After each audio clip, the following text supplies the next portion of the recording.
hallelujah. Going higher. I am going higher. For the Lord is on the throne. We are going higher. We are going higher. We are going higher. Hallelujah. Gbé wa sókè, bàbá tí gbé wa lékè. Kò lè dé wa lọ́wọ́ o, bàbá tí gbé wa lékè. Bàbá tí gbé wa lékè. Bàbá tí gbé wa lékè. Bàbá tí gbé wa lékè. Ẹ̀ṣẹ̀ kò lè mú wa wọlé mọ́ o. Bàbá tí gbé wa lékè ó ti yá. Wọlé mọ́ o. Bàbá tí gbé wa lékè. Ẹ̀ṣẹ̀ kò lè mú wa wọlé mọ́ o. Bàbá tí gbé wa lékè ó ti yá. Bàbá tí gbé wa lékè. Bàbá tí gbé wa sókè. Tí lékè dìnnà àti fipá o.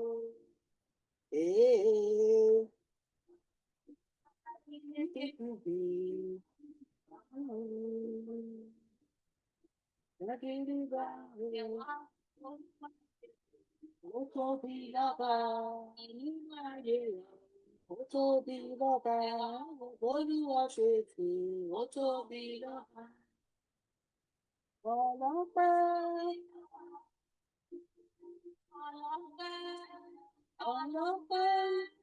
Ọlọ́pẹ́ ló dá wa o. Oníjó aláyọ̀ olóríire ló dá wa o. Ọlọ́pẹ́ wọ́pọ̀ o. Ṣé dúró lọ́wọ́ rẹ̀ o? Ọlọ́pẹ́ wọ́pọ̀ o. Ṣé dúró lọ́wọ́ o? Yẹ fún mi nínú o. Ṣé ìyá lọ́wọ́ o? Ọlọ́pẹ́ mi pọ̀ o. Ṣé dúró lọ́wọ́ o? Hallelujah. Hallelujah. Hallelujah. Hallelujah.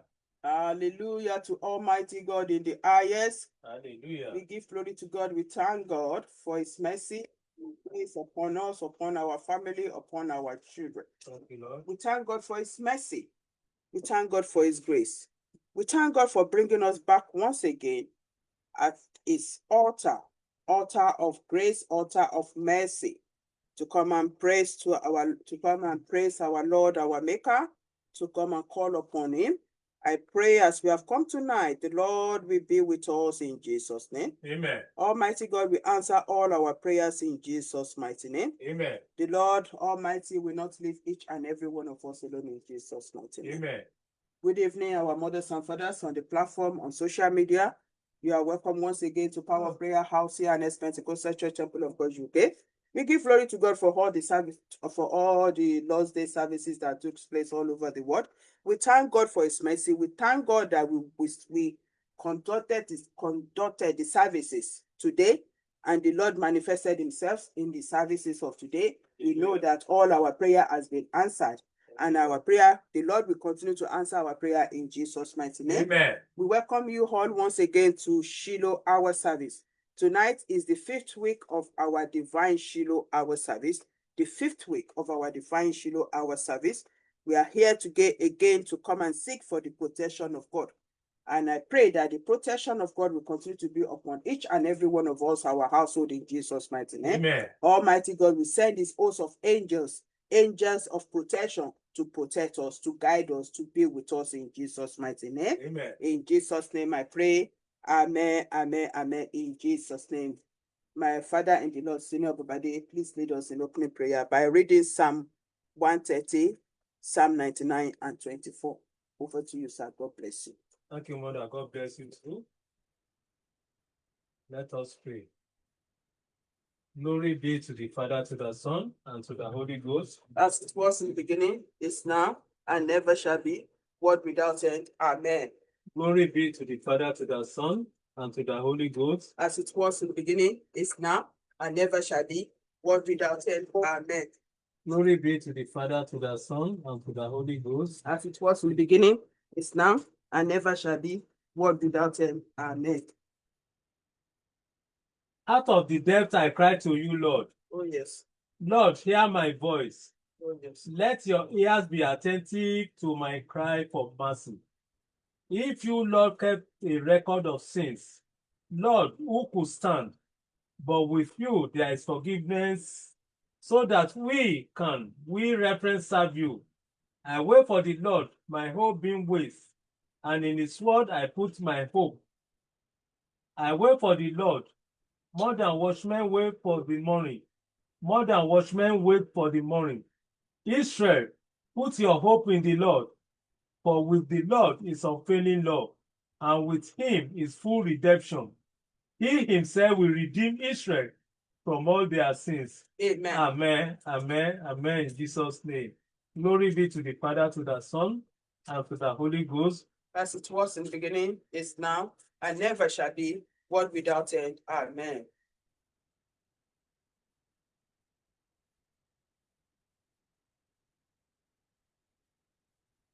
The Lord reigns. Let the nation tremble. He sits enthroned between the cherubim. Let the earth shake. Great is the Lord in Zion. He is exalted over all the nations. Let them praise your great name and awesome name. He is holy. The king is mighty. He loves justice. You have established equity. In Jacob you have done what is just and right. Exalt the Lord our God and worship at his footstool. He is holy. Moses and Aaron were among his priests. Samuel was among those who called on his name. They called on the Lord, and he answered them. He spoke to them from the pillar of cloud. Amen. They kept his statutes and the decrees he gave them. Amen. Lord our God, you answered them. You were to Israel a forgiving God, Amen. though you punish their misdeeds. Amen. Exalt the Lord our God Amen. and worship at his holy mountains, Yes. for the Lord our God is holy. Amen. Amen. Amen. Amen. In Jesus' name. Glory be to the Father, to the Son, and to the Holy Ghost. As it was in the beginning, is now, and never shall be, world without end. Amen. The heart is the Lord's and everything in it, Oh, yes. the world and all who live in it. Oh, yes. For he founded it on the seas and established it on the waters. Who may ascend the mountains of the Lord? Who may stand in his holy place? The one who has clean hands and a pure heart, Amen. who does not trust in an idol or swear by a false god. They will receive blessing from the Lord and vindication from God their Savior. Yes. Such is the generation of those who seek him, who seek your face, God of Jacob. Lift up your head, you gates. Be lifted up, you ancient doors, that the King of glory may come in. Yes. Who is this King of glory? The Lord strong and mighty, the Lord mighty in battle. Lift up your heads, you gates. Lift them up, you ancient doors, that the King of glory may come in. Who is he? This King of glory, the Lord Almighty. He is the King of glory. Amen. Amen. Amen. Amen. In Jesus' name. Let us pray. Jehovah, Holy, Jesus Christ, holy, Holy Spirit, holy, our Father in heaven, precious be Lord. your children. We thank you for Thank you, giving Lord. us the opportunity Oh, yes. and chance to come and be in your presence Thank you, Lord Jesus. today, which is our special Shiloh. Daddy, may your name be exalted in Jesus' name. Amen. Thank you since the beginning of this year. You did not leave each and every one of us alone. Oh, yes. And we thank you upon this church, Power of Prayer House, Pentecostal Church, Temple of God, UK. We thank you upon this church. Daddy, may your name be exalted in Jesus' name. We Amen. thank you upon all our loved ones, and especially our children, both far and near. And we thank you upon this country that we are. We did not allow war to take over the country.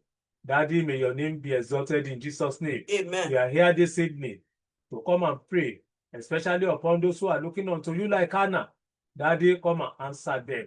Amen. Those who are looking unto you like Hannah, Daddy, Amen. come and answer them. Amen. Those pregnant women that are about to deliver today, some of them that are on their way Yes, to the Lord. labor room, Daddy, come and satisfy the labor room for them. Amen. We, your children, we are looking unto you today. Come and answer our prayer. Amen. Those who have miscarriage or barren, Daddy, come and touch their womb. Amen. Wherever they may be at this moment, as we Amen. are going to pray, jointly prayer this evening, Daddy, Let it touch them.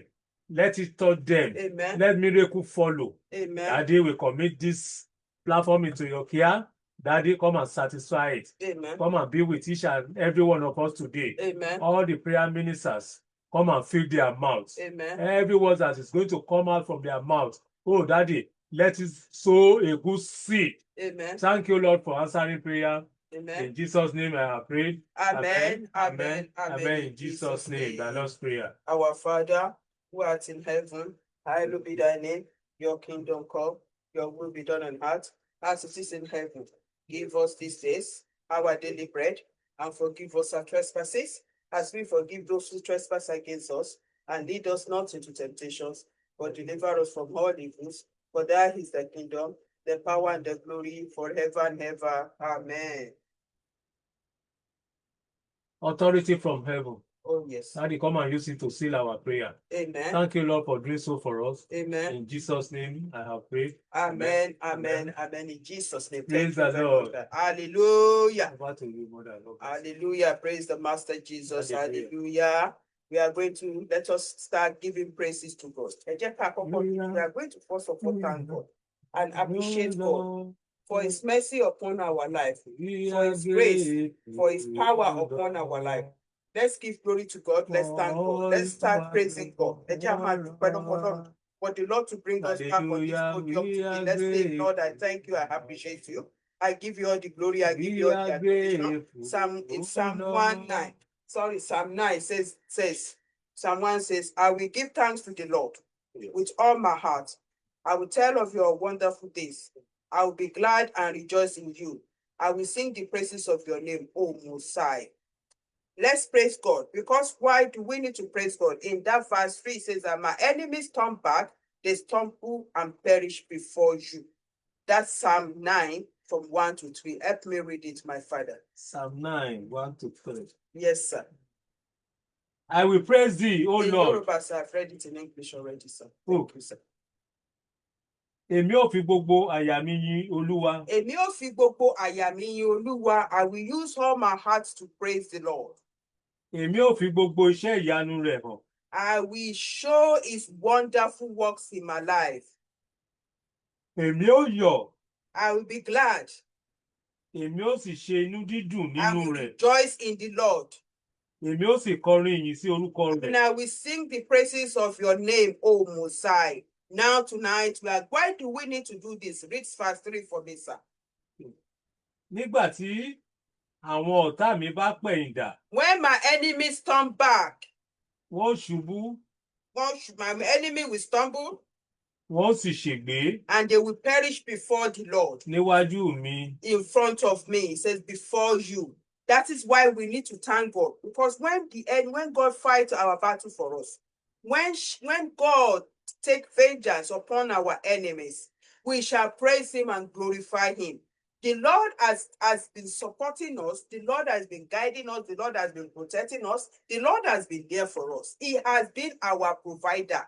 He has been our protector. He has been our guidance. He has been our teacher, our comforter, our deliverance. Now tonight, we are going to say to God, Father, Lord, tonight I thank you.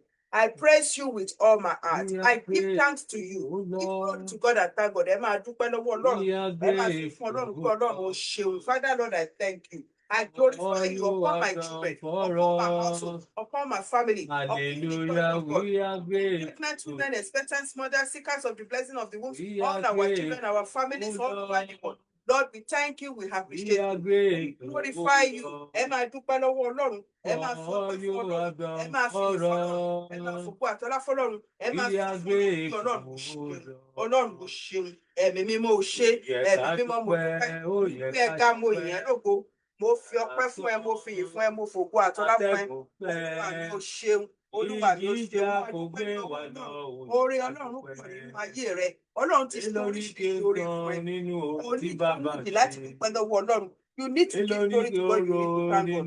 Ó ní ọ̀pọ̀ ìjì ló ti jà tí ilẹ̀ ti fà mú. Ọ̀pọ̀ ìjì ló ti jà tí ilẹ̀ ti fà mú. Ọ̀pọ̀lọpọ̀ ló ti ṣẹlẹ̀. Oríṣiríṣi ohun ló ti ṣẹlẹ̀. Ṣùgbọ́n Ọlọ́run sì fún ọ lórí ọ̀fẹ́ láti wà láyé. The Lord has given you the grace to be alive. The Lord has given you the mercy to be alive. If not for the Lord, who are you? It's not by might or power that you are alive, but it's by the grace of God that you are alive today. Praise God, appreciate God. Glorify God upon your life. Thank God for everything the Lord has done for you. Thank God for your children. Thank God for your husband. Thank God for your wife. Thank God for your work. Thank God for your household. Appreciate God. Give glory to God. Adore God for your life. Máa dúpẹ́ lọ́wọ́ Ọlọ́run. Máa fọpẹ́ fún Ọlọ́run. Máa fìyìn fọ́lọ́run. Máa fògo fọ́lọ́run. Máa fi ọlá fọ́lọ́run. Sọ fún Ọlọ́run pé Ọlọ́run ó ṣeun. Ọlọ́run ó ṣeun, ẹ̀mí mi mo ṣe. Olúwa mo dúpẹ́, mo dúpẹ́, mo gbé ẹ ga, mo yìn ẹ́ lógo. Lórí ayé mi mo dúpẹ́. Lórí ayé àwọn ọmọ mi mo dúpẹ́. Gbogbo ọmọ tó fi mo fi gbogbo àwọn ọmọ mi dúpẹ́ ní ọwọ́ rẹ. Mo fi ayé mi dúpẹ́ ní ọwọ́ rẹ. Mo fi ọkọ, mo fi iṣẹ́ ìránṣẹ́, mo fi ìpè, mo fi dúpẹ́ ní ọwọ́ rẹ.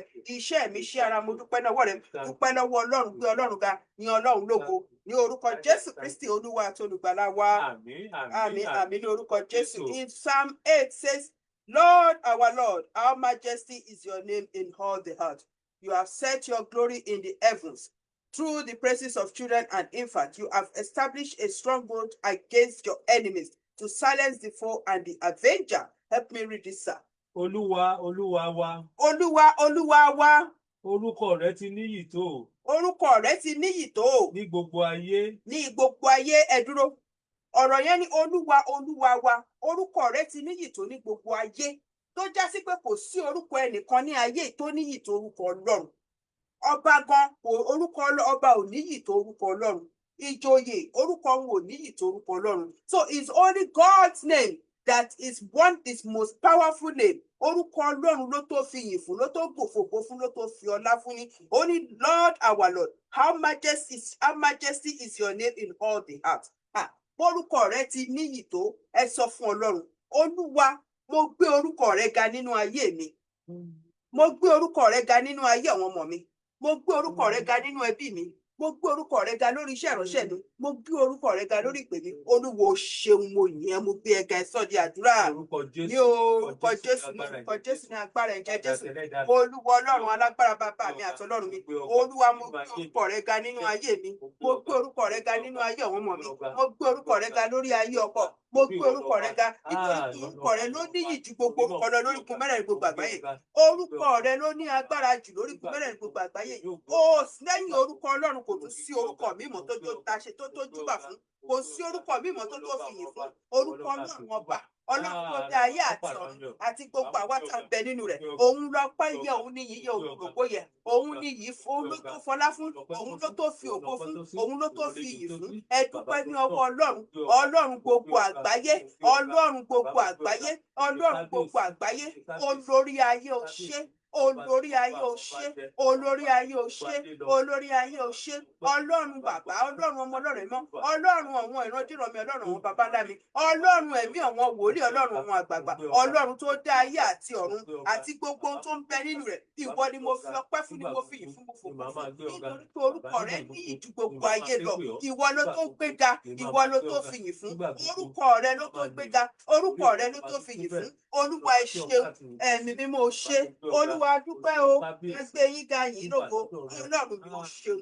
Ní orúkọ ńlá Jésù Kristi Olúwa wa. Àmín, àmín ní orúkọ Jésù. Ọ̀rọ̀ Ọlọ́run sọ, ó ní kí a jẹ́ kí ọpẹ́ wa kó máa pọ̀ ju ìbéèrè wa lọ. A wá dúpẹ́ lọ́wọ́ Ọlọ́run lórí gbogbo àwọn aláboyún tí Ọlọ́run fi fún wa pátápátá. If not for God, there will be none of us on earth. Ọlọ́run ó dá ayé àti ọ̀run àti gbogbo nǹkan tó bẹ́ẹ̀ ni ó wá fi àwọn èèyàn, ó fi wá jọba lé gbogbo ohun tó dá lé lórí. Because in that Psalm 8 again, if you read verse 2, it says, through the praises of children and infants, you have established a stronghold against your enemies to silence the foe and the avengers. If we go to verse 8, it says that, if you go to verse 3, when I consider your heavens and the works of your fingers, the moon and the stars, which you have set in place. That word says that when we consider the work of God, help me read that verse 3. Nígbà tí mo ro ọ̀run rẹ. Nígbà tí mo ro ọ̀run rẹ. Iṣẹ́ ìka rẹ. Iṣẹ́ ọwọ́ rẹ, iṣẹ́ ọwọ́ rẹ. Òṣùpá àti ìràwọ̀. Òṣùpá àti ìràwọ̀ tó já sí pé ta lẹni tán tó lè dá òṣùpá àti ìràwọ̀. Kò sẹ́ni náà láyé yìí tó lè dá òṣùpá àti ìràwọ̀, ṣùgbọ́n Ọlọ́run nìkan ló lè dá òṣùpá àti ìràwọ̀. Òun ló ní agbára. ọ̀rọ̀ yẹn wá sọ pé nígbà tí mo gbogbo iṣẹ́ ọwọ́ rẹ gbogbo tó dá sílé ayé yìí òṣùpá àti ìràwọ̀ kí ló tún wá sọ. tí ìwọ ti ṣe ìlànà sílẹ̀. tí ìwọ ti ṣe ìlànà rẹ̀ sílẹ̀. Ọlọ́run ṣe ìlànà fún òṣùpá, ó ṣe ìlànà fún òrùn, ó ṣe ìlànà fún omi, ó ṣe ìlànà fún oríṣiríṣi nǹkan ní ayé. Ẹ go on.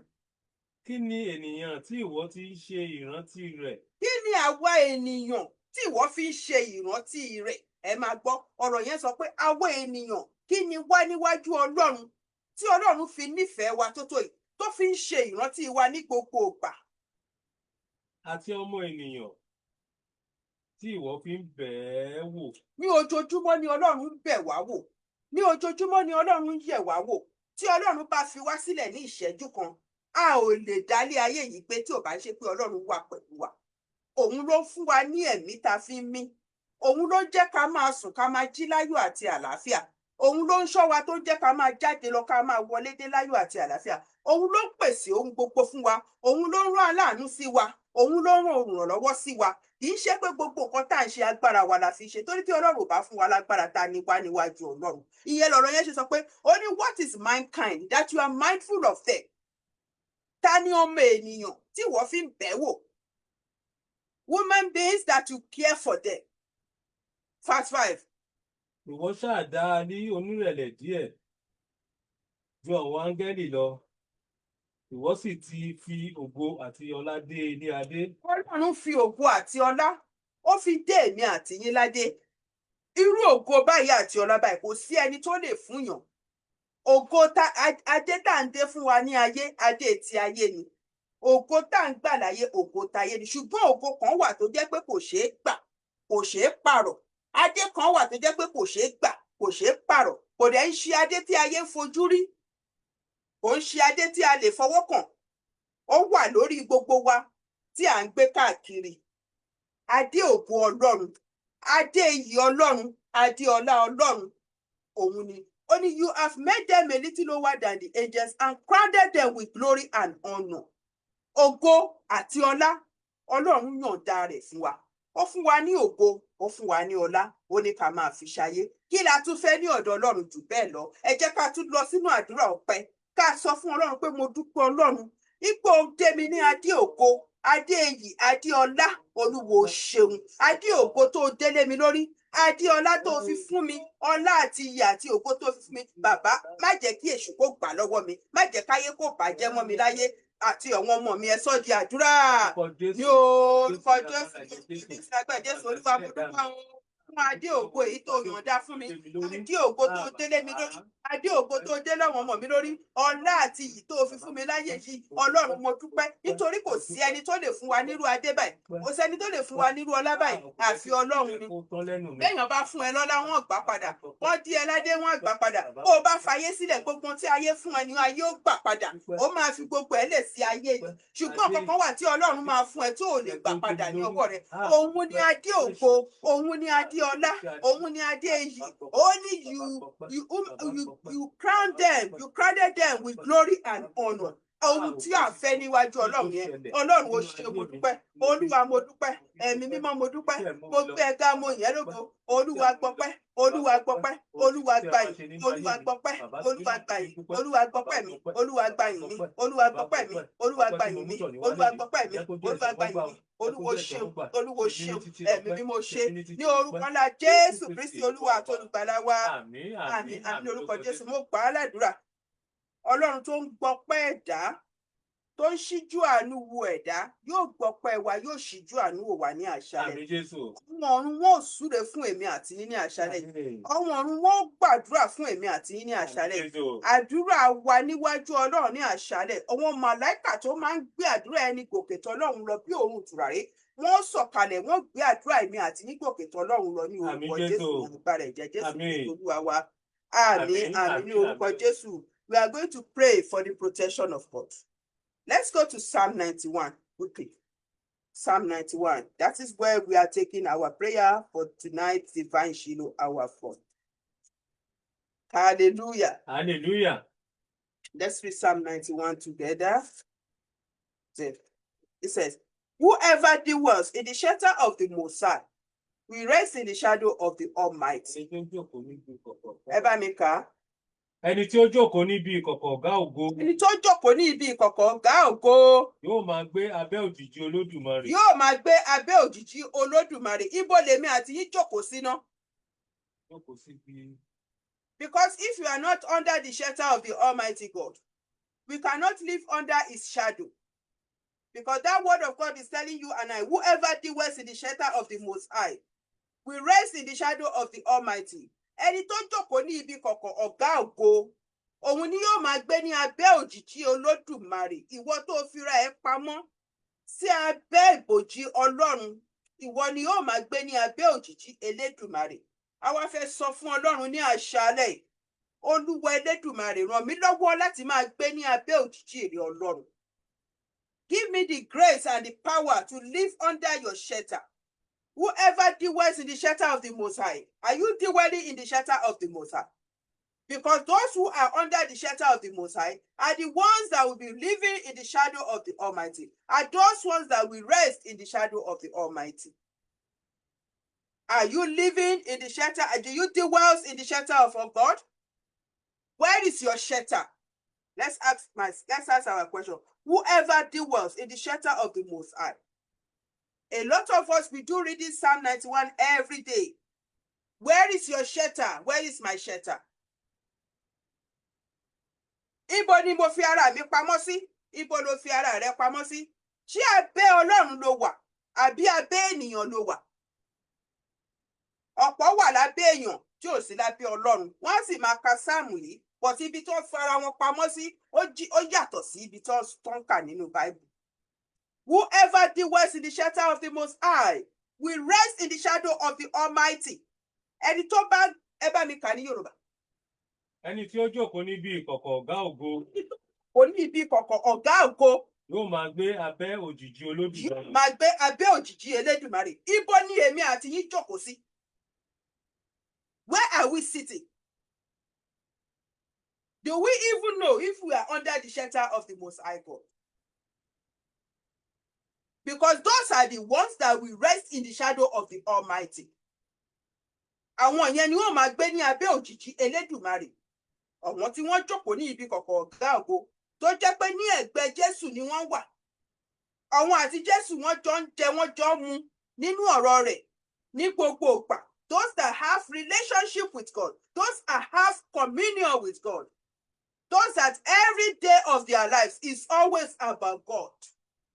Those that did not put most of their mind to material things of the world, but it's always about God. Those that their mind is always about the kingdom of heaven.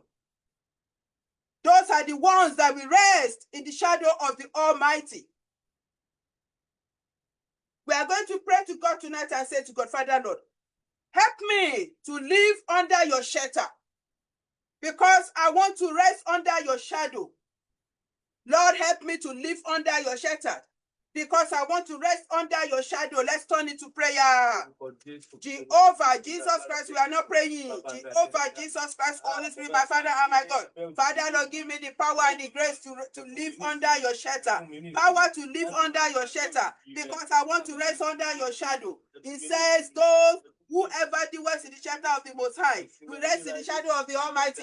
Father, Lord, give me the power to dwell in your shelter. I want to rest under your shadow. Olúwa fún mi ní agbára láti máa gbé ibi kọ̀kọ̀ rẹ Ọlọ́run. Olúwa kọ́ mi, Olúwa mú mi súnmọ́ rẹ Ọlọ́run. Olúwa sún mi mọ́ rẹ Ọlọ́run. Olúwa gbà mí ràn mí lọ́wọ́ Ọlọ́run. Olúwa fún mi ní agbára láti lè máa gbé ní abẹ́ òjìji rẹ, láti lè máa gbé ní abẹ́ ìkọ̀kọ̀ rẹ Ọlọ́run. Olúwa fà mí mọ́ rẹ Ọlọ́run. Olúwa fà mí mọ́ rẹ Ọlọ́run. Ẹ̀mí mímọ́ ràn mí lọ́wọ́ Ọlọ́run. Ní orúkọ ńlá Jésù Kristo Olúwa wa. So says, it will say of the Lord, He is my refuge and my fortress, my God, in whom I trust. So those kind of people that dwells in the shelter of the Most High are those that will rest in the shadow of the Almighty. And also, they will have the confidence, the boldness to say, He is my refuge and my fortress, my God, in whom I trust. So we are going to say tonight, Father, my Father and my God, be my refuge and my fortress. I trust in you. I believe in you. I have come under your shelter tonight. Father, Lord, be my refuge and my fortress. Turn it to prayer. Jehovah, Jesus Christ, Holy Spirit, I have come under your shelter tonight. I have come under your shelter tonight. Father, Lord, I want to rest under your shadow. Come and be my refuge and my fortress. Lord, I want to rest under your shadow. I have come under your shelter tonight. I want to rest under your shadow. Father, Lord, I am calling you tonight. Be my refuge and my fortress. Be my God. Be my refuge and my fortress. Be my children's refuge and their fortress. Ní orúkọ ńlá Jésù Kristi Olúwa wa. Èmi ní orúkọ Jésù verse 3. Nítòótọ́, òun ó gbà ọ́ nínú ìpẹ́kun àwọn pẹyẹpẹyẹ. So those that dwell in the shelter of the Most High, first, they will find rest in the shadow of the Almighty. 2, they will see God as their refuge and their fortress. And 3, He will save them from the flower snares and from the deadly pestilence. The Lord will save them, those that dwell in the shelter of the Most High. We must dwell in the shelter of the Most High. We must try to make sure we are under the protection of God. We are under the shelter of God. This is where we can find our protection. This is where we can find our guidance. This is where we can find refuge. Continue verse 3, my mother. Àti nínú àjàkálẹ̀ àrùn búburú. He will save them from the flower snares and from the deadly pestilence. Ever make 3, you have started from the beginning. Nítòótọ́, òun ó gbà ọ́ nínú ìkẹ́kùn àwọn pẹyẹpẹyẹ. He will save you from the hands of witches and wizards. From wicked people. From those deadly people. From those people, from principalities, from rulers in the high places, from those that have power over more than you. When you dwell in the shadow of the Most High, His protection will be upon you. Continue, my father. Àti nínú àjàkálẹ̀ àrùn búburú. And no diseases will come near your dwelling. No diseases will come near you. Àti nínú àjàkálẹ̀ àrùn búburú, ẹ tún sọ fún Ọlọ́run ní àṣálẹ́. Olúwa, mo ti wá sápamọ́ sí abẹ́ òjìji rẹ̀ Ọlọ́run. Olúwa, gbà mí lọ́wọ́ ìkẹ̀kùn àwọn pẹyẹpẹyẹ àti nínú àjàkálẹ̀ àrùn búburú tó lè máa káàkiri orígun mẹ́rẹ̀ẹ̀rin gbogbo àgbáyé. Jẹ́ ká sọ di àdúrà. Ní orúkọ Jésù, ní orúkọ Jésù, ní agbára ẹ̀jẹ̀ Jésù. Olúwa, mo ti wá sí abẹ́ ìkẹ̀kùn, mo ti wá sí abẹ́ òjìji rẹ̀ Ọlọ́run. Olúwa, mo ti wá sí abẹ́ òjìji rẹ̀ Ọlọ́run. Àmì lọ́wọ́ pẹyẹpẹyẹ. Gbogbo àjàkálẹ̀ àrùn tó lè máa rìn káàkiri. Gbogbo agbára pẹyẹpẹyẹ Olúwa gbà mí. Nínú afẹ́fẹ́ ni, nínú lẹ́lẹ̀, nínú ìyẹ̀pẹ̀ ni, Olúwa gbà mí Ọlọ́run. Ẹ̀mí mímọ́ gbà mí ọmọ tìdílé Ọlọ́run. Olúwa gbà mí nínú àjàkálẹ̀ àrùn. Olúwa gbà mí nínú àjàkálẹ̀ àrùn. Àti àgùntàn rẹ̀ ẹ̀sà tí wà nínú ilé yìí. Ogun àjàkálẹ̀ àrùn. Má jẹ́ kó wọnú ilé yìí o. Má jẹ́ kó wọnú ilé yìí o. Àti tó ní ìgbà tẹ́lẹ̀ tí kò gbóògùn. Kò gbọdọ̀ dé sàpàdé yìí, kò gbọdọ̀ dé sàpàdé náà wọ́n yìí. Olúwa má jẹ́ ànípín nínú àjàkálẹ̀ nínú àjàkálẹ̀ àrùn. Ẹni tó ti sílẹ̀ nínú Àgùntàn tó lè máa fẹjọ́ wa sùn. Nínú ìjọba òkùnkùn ọ̀run gbàgbára lọ́wọ́ wọn. Àmì pé àtúmọ̀ ìtumọ̀ àdúrà yẹn. Ẹ bá mi ka verse 3 yẹn ká tún kà dáadáa ká gbọ́ sí etí. Nítòótọ́, òun ó gbà ọ́ nínú ìkẹ́kùn àwọn pẹyẹpẹyẹ. Dúró. Òun yóò gbà ọ́ nínú ìkẹ́kùn àwọn pẹyẹpẹyẹ. Ọ̀pọ̀ ló jẹ́ pé wọ́n wà nínú àhámọ́ pẹyẹpẹyẹ. A mọ̀ wọn tí wọ́n ń pè ní pẹyẹpẹyẹ. A nídìí láti sọ tán láti fi gbogbo ẹnu sọ. Ọ̀pọ̀ ló wà nínú àhámọ́ àwọn pẹyẹpẹyẹ. Ọ̀pọ̀ ló jẹ́ pé nínú abẹ́ àwọn pẹyẹpẹyẹ náà wà. Ọ̀pọ̀ ló jẹ́ pé a ti dè wọ́n mọ́lẹ̀ nínú ẹgbẹ́ àwọn pẹyẹpẹyẹ. Ẹ sọ fún Ọlọ́run ní àṣálẹ́ yìí pé gbogbo ibikíbi tí ayé dè yín mọ́ nínú ìkẹ̀kùn àwọn pẹyẹpẹyẹ, gbogbo ìkẹ̀kùn àwọn pẹyẹpẹyẹ tá a ti dè wá mọ́, kí Ọlọ́run kó lọ nínú agbára rẹ̀ ní àṣálẹ́ nítorí tí ẹ ti wá sí abẹ́ òjìji Elédùmarè, ẹ ti wá sápamọ́ sí abẹ́ ọ̀gá ògo, kí Ọlọ́run kó tú yín sílẹ̀ tọmọtọmọ tẹbí tará ẹ sọ di àdúrà. Ní orúkọ Jésù, ní orúkọ Jésù, ní agbára ẹ̀jẹ̀ Jésù.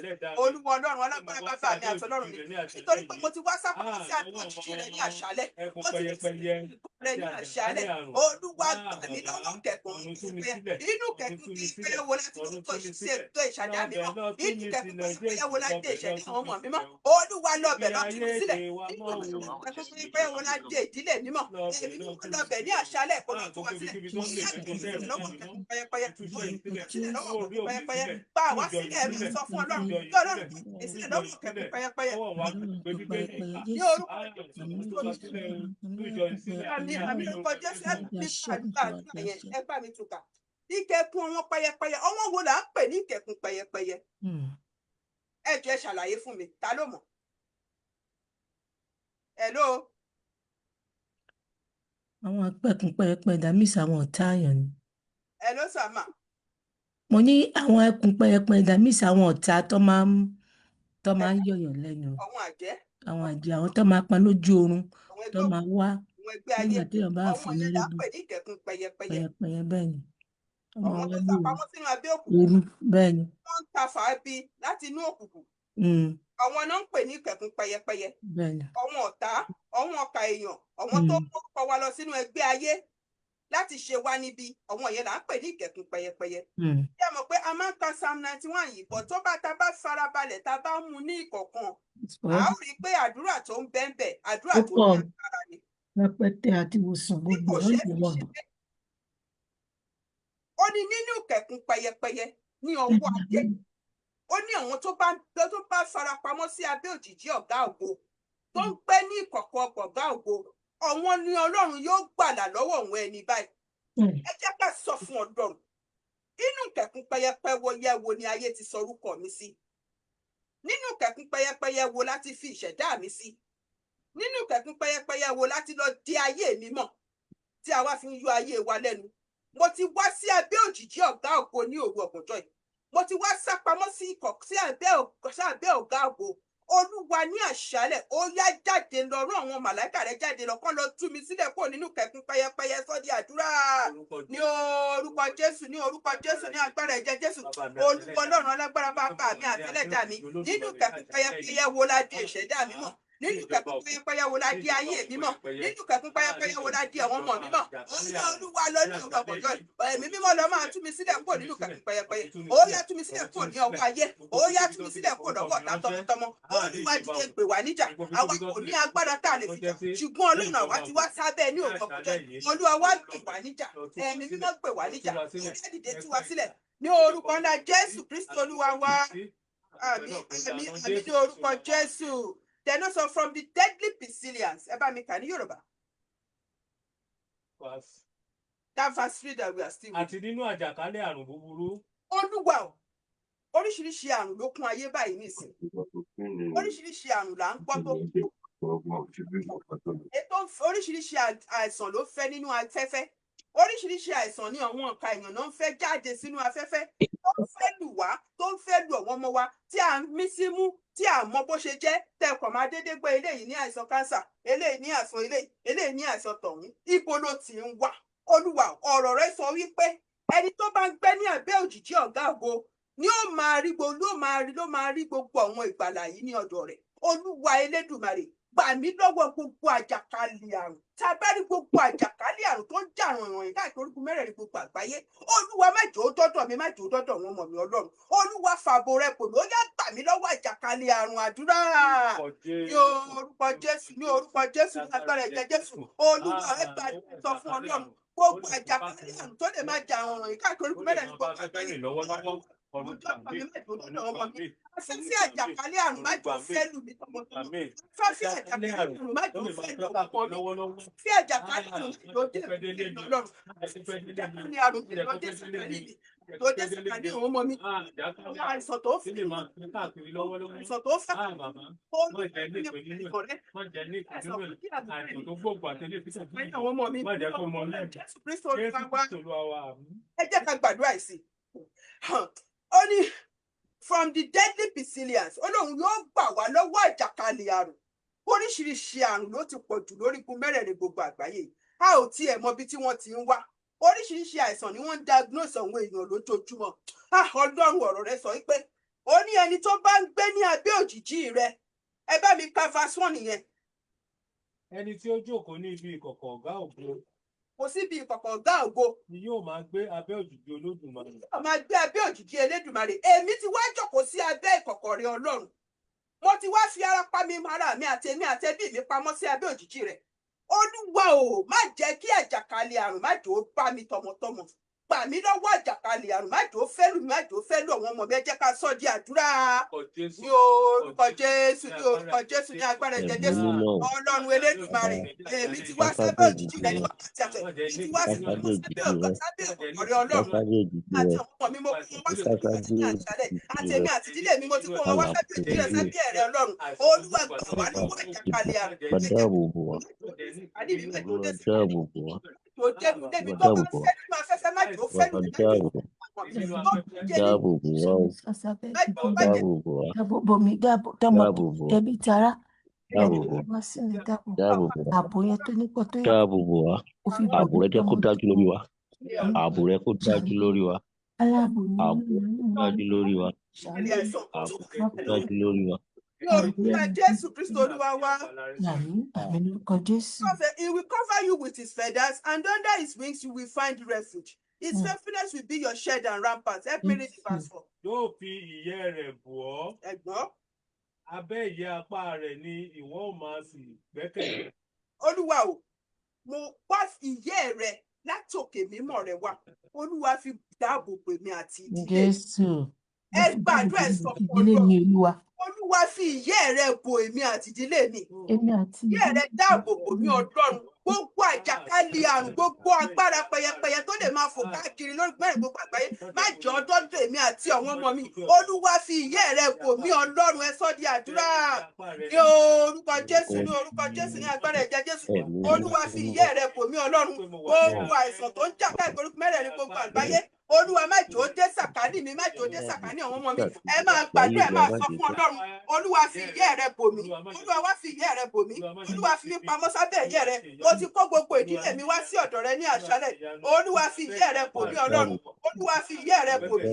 Olúwa fi ìyẹ́ rẹ bò mí. àtẹ̀mí àtẹ̀mí mi Olúwa dáàbò rẹ bò wá Olúwa fi mí pamọ́ sábẹ́ ìyẹ́ rẹ. Olúwa fi àwọn ọmọ mi pamọ́ sábẹ́ ìyẹ́ rẹ. Ẹ máa gbàdúrà, ẹ máa sọ fún Ọlọ́run. Olúwa fi ìyẹ́ rẹ bò mí. Mo ti wá sápamọ́ sábẹ́ Olúwa ọ̀dọ̀ dáàbò rẹ Olúwa fi mí Olúwa pamọ́ dáàbò sábẹ́ rẹ òjìji rẹ tọmọtọmọ. Bá mi fi àwọn ọmọ mi pamọ́ sábẹ́ òjìji rẹ. Olúwa fi ìyẹ́ rẹ bò mí. Ní orúkọ ńlá Jésù Kristo Olúwa wa. Ní orúkọ Jésù.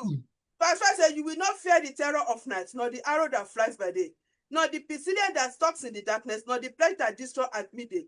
1,000 may fall at your side, 10,000 at your right hand, but it will not come near you. Ẹ bá mi ka verse 5 yẹn. Ìwọ kì yóò bẹ̀rù. Ìwọ kì yóò bẹ̀rù Ọlọ́run nìyẹn. Nítorí ẹ̀rù òru. Nítorí ẹ̀rù òru. Tàbí fún ọfà tí ń fò ní ọ̀sán. Tàbí fún ọfà gbogbo àládùúrà. Tá a bá rí gbogbo ọfà tó fò káàkiri ní ọ̀sán. Kò ní bá ẹ̀yin àti ìdílé yín ní orúkọ Jésù náà gbẹ̀jẹ̀ Jésù. Gbogbo ọfà ọ̀tá èyí tá a lè máa ta lọ́sàn-án ni, láàárọ̀ ni, lálẹ́ ni, lóru ni, ọfà ò ní bá ẹnì kankan nínú yín ní orúkọ Jésù náà gbẹ̀jẹ̀ Jésù. Continue.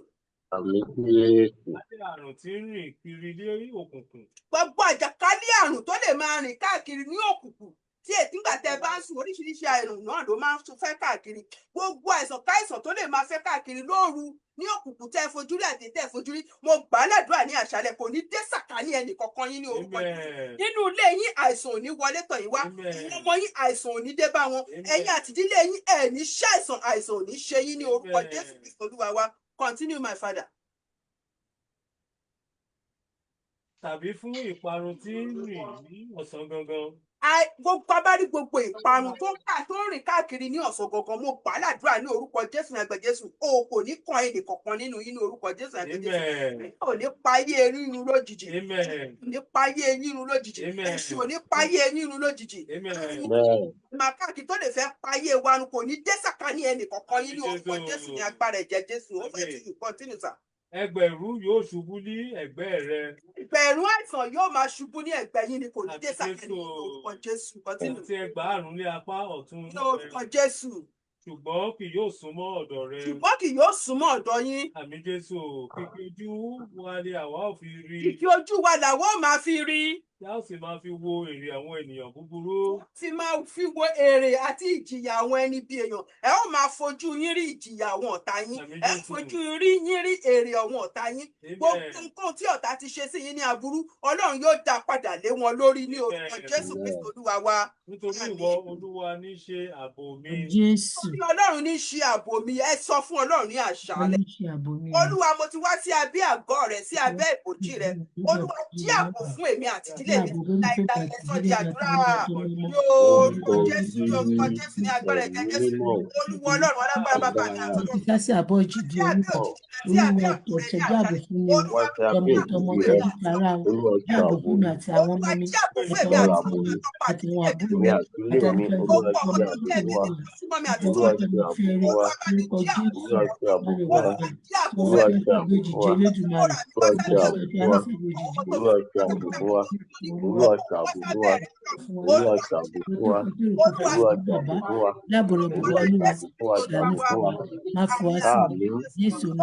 Only observe with your eyes and see the punishment of the wicked. If you say the Lord is my refuge and you make the Messiah your dwelling, no harm will overtake you. Never be verse 9 in Yorùbá. Nítorí ìwọ Olúwa ní ṣe ààbò mi. Olúwa yóò máa jẹ́ ààbò fún èmi àti ìtọ́jú alẹ́. Wọ́n ti fi ọ̀gá ògo ṣe ibùgbé rẹ. Ọ̀gá ògo yóò máa jẹ́ ibùgbé fún àwa ní orúkọ Jésù. Àmín o Jésù Kristi. Jésù búburú kan kì yóò ṣubú lẹ́yìn. Àmín lórúkọ Jésù àgbàpọ̀ Jésù wá lọ́jọ́. Nítorí pé àwa ti fi Ọlọ́run ṣe ibùgbé, a ti fi ṣe ààbò, a ti fi ṣe àgá ògo nínú ayé wa. A ti fi ṣe ibùgbé wa, a ti fi ṣe olùgbàlà wa. Búburú kan kò ní ṣubú lu àwa àti ìdílé wa. Ẹ sọ di àdúrà. Ní orúkọ Jésù, ní orúkọ Jésù, ní agbára ẹ̀jẹ̀ Jésù, orúkọ Ọlọ́run alágbára bàbá mi àti Ọlọ́run. Mo ti sá wá bẹ́ẹ̀ ní àṣálẹ́ Ọlọ́run. Búburú kan kò ní ṣubú lu èmi àti ìdílé mi. Ẹ máa sọ sí àṣẹ ọ̀rọ̀ yìí sínú ayé yìí. Kò ní ṣubú náà ọmọ mi. Ṣubú náà ọmọ mi. Ṣubú náà ọmọ mi. Ní ibi iṣẹ́ ní búburú kan kì yóò ṣubú yìí. Ní ìrìn àjò ní búburú kan kì yóò ṣubú yìí. Bá jẹ́ ìdílé ẹ̀gbọ́n ẹ máa lọ láti ẹ máa bọ̀ láyọ̀. Ẹ máa sọ àṣẹ ọ̀rọ̀ ayé yìí nípa ọmọ yín. Nígbà yìí ẹ̀dínlá burú àrùn kan kì yóò ní wọnú ilé yìí wá. Bó di jẹ́ ti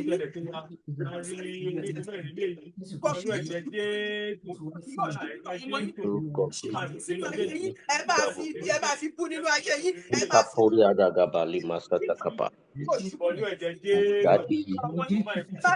Olúwa mi bọ̀ jẹ́ Jésù Kristi lórí àwọn ọmọ mi bọ̀ jẹ́ Jésù, àwọn ọmọ mi bọ̀ jẹ́ Jésù, àwọn ọkọ mi bọ̀ jẹ́ Jésù, àwọn àbúrò mi pọ̀ mọ́ tó kù nínú ọmọ, àwọn ọmọ mi bá ń bá Olúwa bá mi bọ̀ jẹ́ àdúrà fún bàbá, àdúrà fún ọmọ, àwọn ti sèmi wọ́n.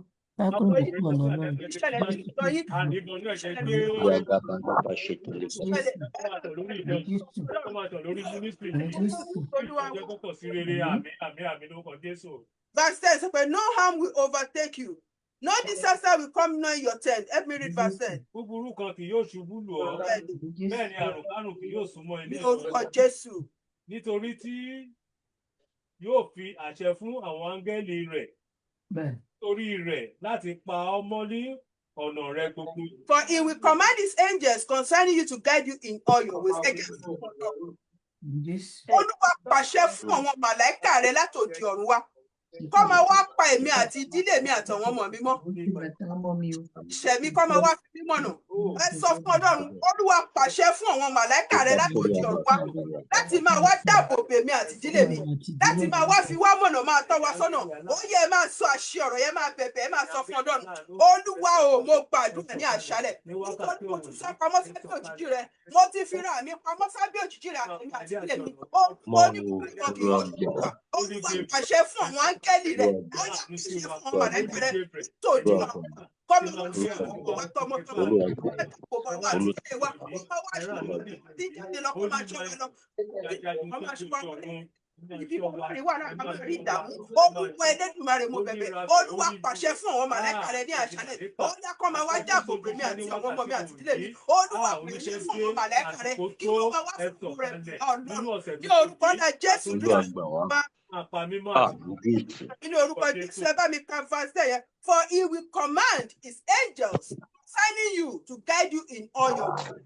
Èyí tí yóò fi àṣẹ fún àwọn áńgẹ́lì rẹ̀. Nítorí tí yóò fi àṣẹ fún àwọn áńgẹ́lì rẹ̀. Nítorí rẹ̀ láti pa ọ́ mọ́. Nítorí rẹ̀ láti pa ọ́ mọ́. Ó ló máa pàṣẹ fún àwọn áńgẹ́lì rẹ̀ nítorí tìyẹ láti máa pa ẹ́ mọ́ ní ọ̀nà rẹ̀ gbogbo. Olúwa nítorí tèmi ní àṣálẹ́ ẹ̀ dárúkọ yín. Pàṣẹ fún àwọn màláíkà rẹ̀ láti wá máa pa èmi àti àwọn ọmọ mi mọ́. Kí apá ayé ó má kà yín, kí apá ọ̀tá má kà yín. Àwọn àrùn kárùn tó lè máa fò káàkiri, àwọn ọfà tó lè máa fò káàkiri, kí Ọlọ́run káwọn màláíkà ikọ́ máa gbè yín níjà. Ó yẹ sọ di àdúrà ní orúkọ Jésù ní agbára ẹ̀jẹ̀ Jésù. Olúwa o, èmi o, mo pàṣẹ. Lọ́wọ́ àrùn kárùn àìsàn káìsàn ló àgbà wá níjà. Olúwa pàṣẹ àwọn áńgẹ́lì rẹ̀ jẹ́ kán máa gbè wá níjà. Áńgẹ́lì rẹ̀ kán máa gbè wá níjà. Áńgẹ́lì rẹ̀ kán máa gbè wá níjà. Ẹ̀ka pásítọ̀ Táyọ̀. Ẹ̀gí ìpèníjà rẹ̀ dá Olúwa máa sápà. Wọ́n bọ́ sójú iṣẹ́. Ẹ̀kọ́ bọ́ sójú iṣẹ́. Ẹ̀kọ́ bọ́ sójú iṣẹ́ àmì Jésù. Ọ̀rọ̀ yẹn a tún máa fi gbàdúrà fún àwọn ọmọ wa. Ẹ jẹ́ sọ fún Olúwa pàṣẹ fún àwọn màláíkà rẹ̀ nítorí àwọn ọmọ mi. Gbogbo ọmọ tó ti inú mi jáde, tó ti ara mi jáde, àti tó máa ti ara àwọn ọmọ mi jáde, àti tó àwọn ọmọ mi máa bí àtọmọ máa tàrọ ọmọdọ́mọ. Olúwa pàṣẹ fún àwọn màláíkà rẹ̀ kó máa wá fàbò bò àwọn ọmọ wa, kó máa wá tọ̀ àwọn ọmọ wa sọ́nà ẹ̀sọ́ di àdúrà. Ní orúkọ Jésù, ní orúkọ Jésù, ní agbára ẹ̀jẹ̀ Jésù, ní orúkọ Ọlọ́run alágbára bàbá ní àtẹlẹ́dà. Olúwa pàṣẹ fún àwọn màláíkà rẹ̀ torí àwọn ọmọ mi ní àṣà. Pàṣẹ fún wọn. Àwọn màláíkà nínú àpàṣẹ fún wọn. Wọ́n bọ́ sójú iṣẹ́.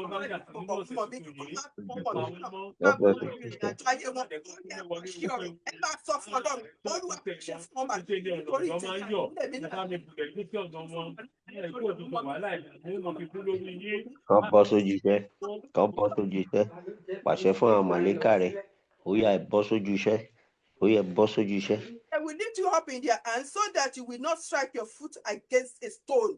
Verse 12. Wọ́n gbé ọ sókè ní ọwọ́ wọn. Wọ́n gbé ọ sókè ní ọwọ́ wọn. Kí ìwọ kí ó má bàa fi ẹsẹ̀ rẹ gún òkúta.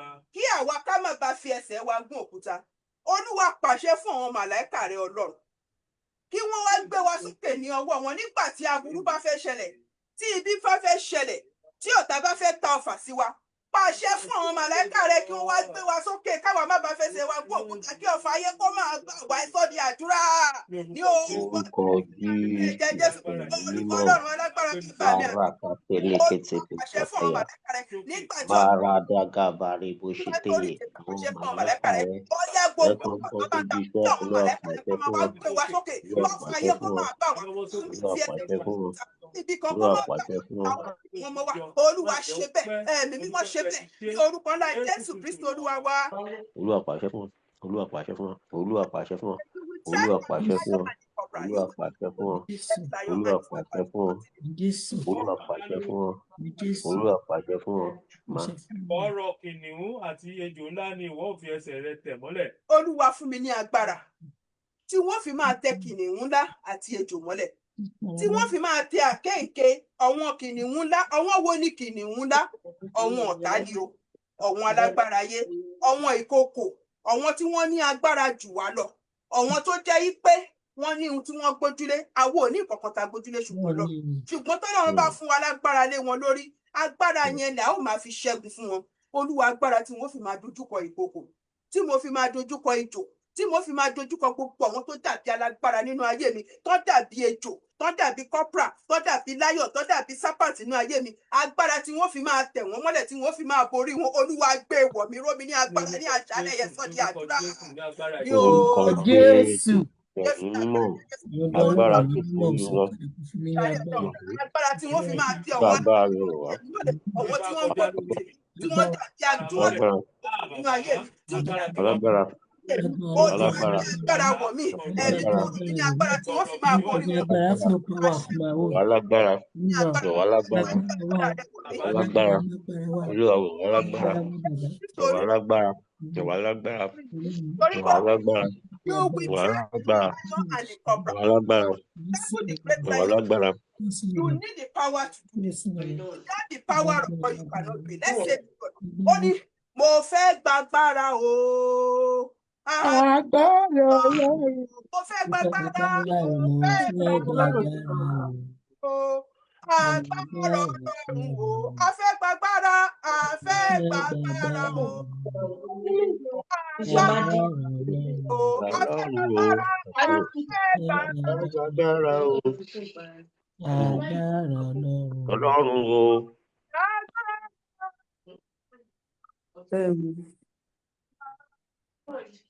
Bó bá ti sọ̀rọ̀ o, káṣẹ kó máa gùn o, ró mi lágbára, ẹ sọ di àdúrà ní orúkọ Jésù, ní orúkọ Jésù lágbára rẹ. Olúwa ró mi ní agbára rẹ Ọlọ́run, Olúwa ró mi ní agbára rẹ. Káṣẹ kó máa gùn o, ró mi lágbára.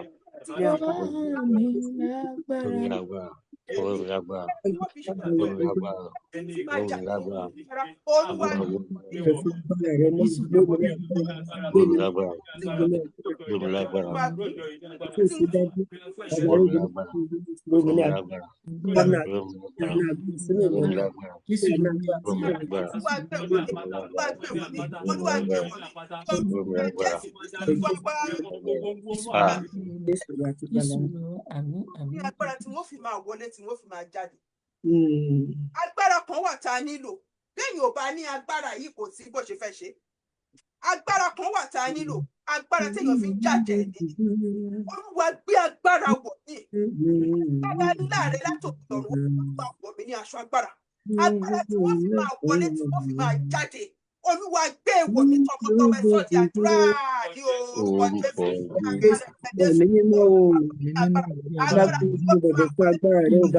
Olúwa gbé wọ̀ mí. Agbára tí wọ́n fi máa wọlé tí wọ́n fi máa jáde.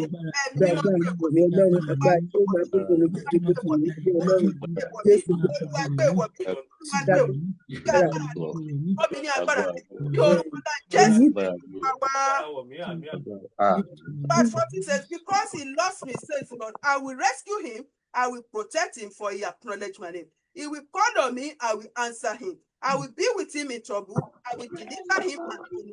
Olúwa o, gbogbo gbàkígbà tí mo bá ń pè ẹ́, Olúwa dá mi lóhùn. Ẹ gbàdúrà ẹ sọ fún Ọlọ́run.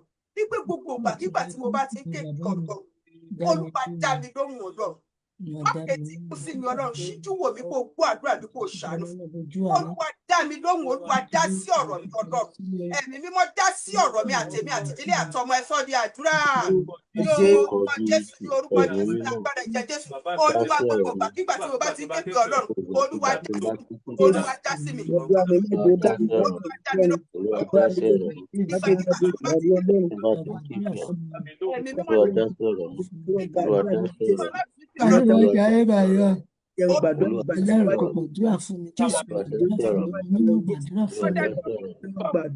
Nígbà tí n bá képe wọlé dànù tí bá lọ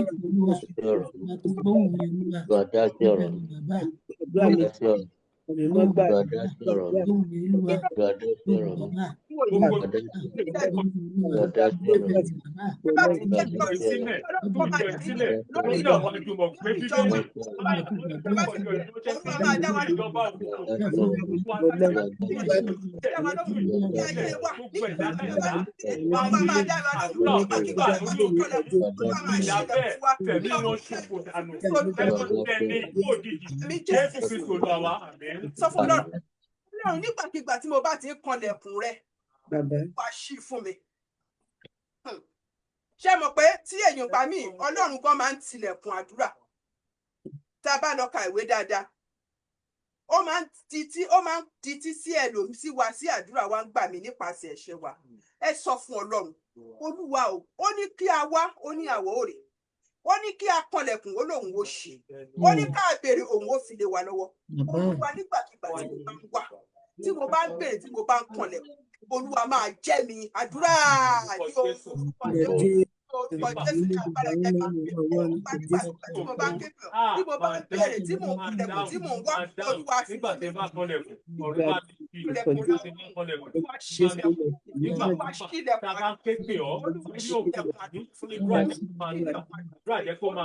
Àdúrà tó ti ń gbà lọ́wọ́lọ́wọ́. Jésù Kristi Olúwa wa, àmín. Sọ fún Ọlọ́run, Olúwa ṣí ilẹ̀kùn àdúrà fún mi. Àwọn ilẹ̀kùn kan wà, ilẹ̀kùn àdúrà la máa ń pè wọ́n. Ẹlòmíì lè máa gbàdúrà kí àdúrà yẹn máa gòkè tọ̀ Ọlọ́run lọ. Ṣùgbọ́n tí a bá ké pe Ọlọ́run ní òtítọ́ àti ní òdodo, nínú ọkàn kan Ọlọ́run ọ̀run á ṣí. Olúwa gbogbo ilẹ̀kùn àdúrà tí ayé ti tì mọ́ mi. Ẹlòmíì máa ń gbàdúrà fún àánú, ilẹ̀kùn kan ni. Ẹlòmíì á gbàdúrà fún ìrànlọ́wọ́, ilẹ̀kùn kan ni. Ẹlòmíì á gbàdúrà fún ìgbéga, ilẹ̀kùn kan ni. Ẹlòmíì á gbàdúrà fún ọmọ bíbí, ilẹ̀kùn ni. Ẹlòmíì á gbàdúrà fọ́kàn, ilẹ̀kùn ni. Ẹlòmíì á gbàdúrà fún iṣẹ́, ilẹ̀kùn ni. Oríṣiríṣi ilẹ̀kùn àdúrà la máa ń kàn. Á sọ fún Ọlọ́run wípé gbogbo ilẹ̀kùn àdúrà tí mo bá ti ń kàn níwájú rẹ̀ Ọlọ́run, Olúwa máa ṣí fún mi, ẹ̀yin ọ̀run ẹ máa ṣí fún mi. Ẹ sọ di àdúrà.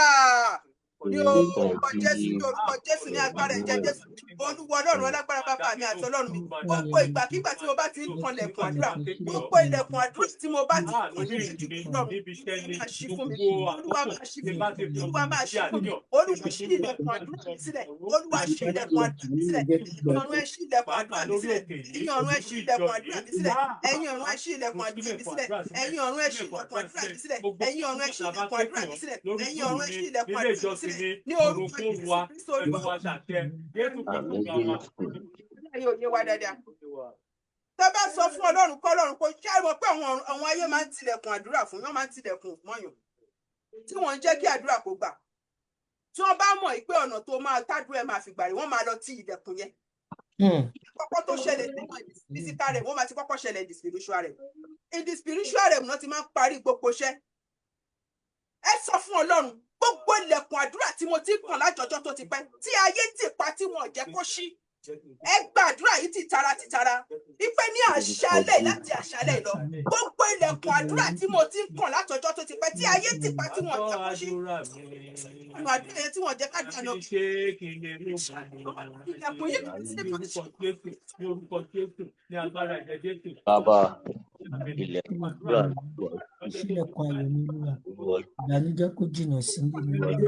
Ṣílẹ̀kùn ayọ̀ náà, ṣílẹ̀kùn rere. Láti wà lẹ́nu ọ̀nà kànlẹ̀kùn. Bàbá ṣílẹ̀kùn fún wa. Bàbá ṣílẹ̀kùn rere. Ayérayé ṣe o, Olúwa ṣe o, Olúwa ṣe fún mi. Àmín. Àmín ní orúkọ Jésù. Tí Daniel ń gba àdúrà sí Ọlọ́run, kí ló dí àdúrà Daniel lọ́wọ́ tí ò jẹ́ kádúrà yẹn tètè gbà? Tí ò jẹ́ kí màláìkà àti aláàánú tọ́lọ́run rán sí Daniel kó wá balógun Páṣíà.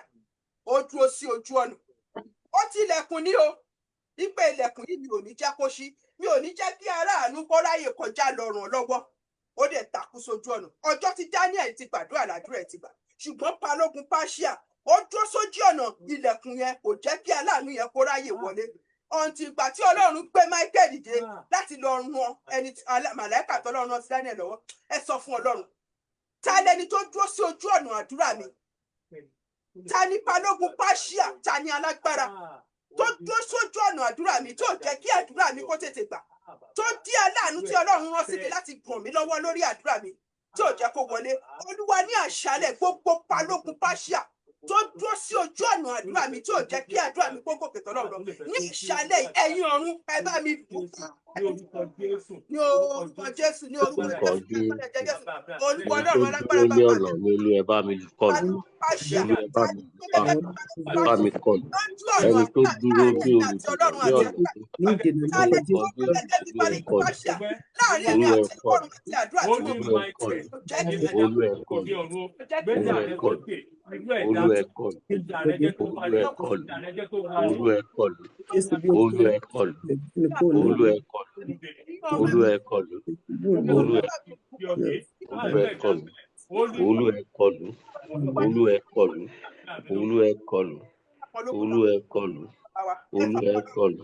gbogbo ẹni tó dàbí balógun Páṣíà láàrin èmi àti Ọlọ́run àti àdúrà mi, tó dúró láàrin èmi àti Ọlọ́run, tó jẹ́ pé nígbà tí mo bá ń gbàdúrà ó máa dúró sáàrin, kò ní jẹ́ kí àdúrà yẹn kó gòkè tọ́lọ́run lọ, kò ní jẹ́ kí àdúrà mi kọ́lọ́run kó tètè rán aláàánú sí mi tó máa dí aláàánú mi lọ́wọ́. Gbogbo èèyàn bíi balógun Páṣíà láàrin èmi àti Ọlọ́run àti àdúrà mi, Olúwa ní òru ọ̀gànjọ́ ní àṣálẹ́ ẹ̀yin ọ̀run ẹ bá mi lù pa àdúrà.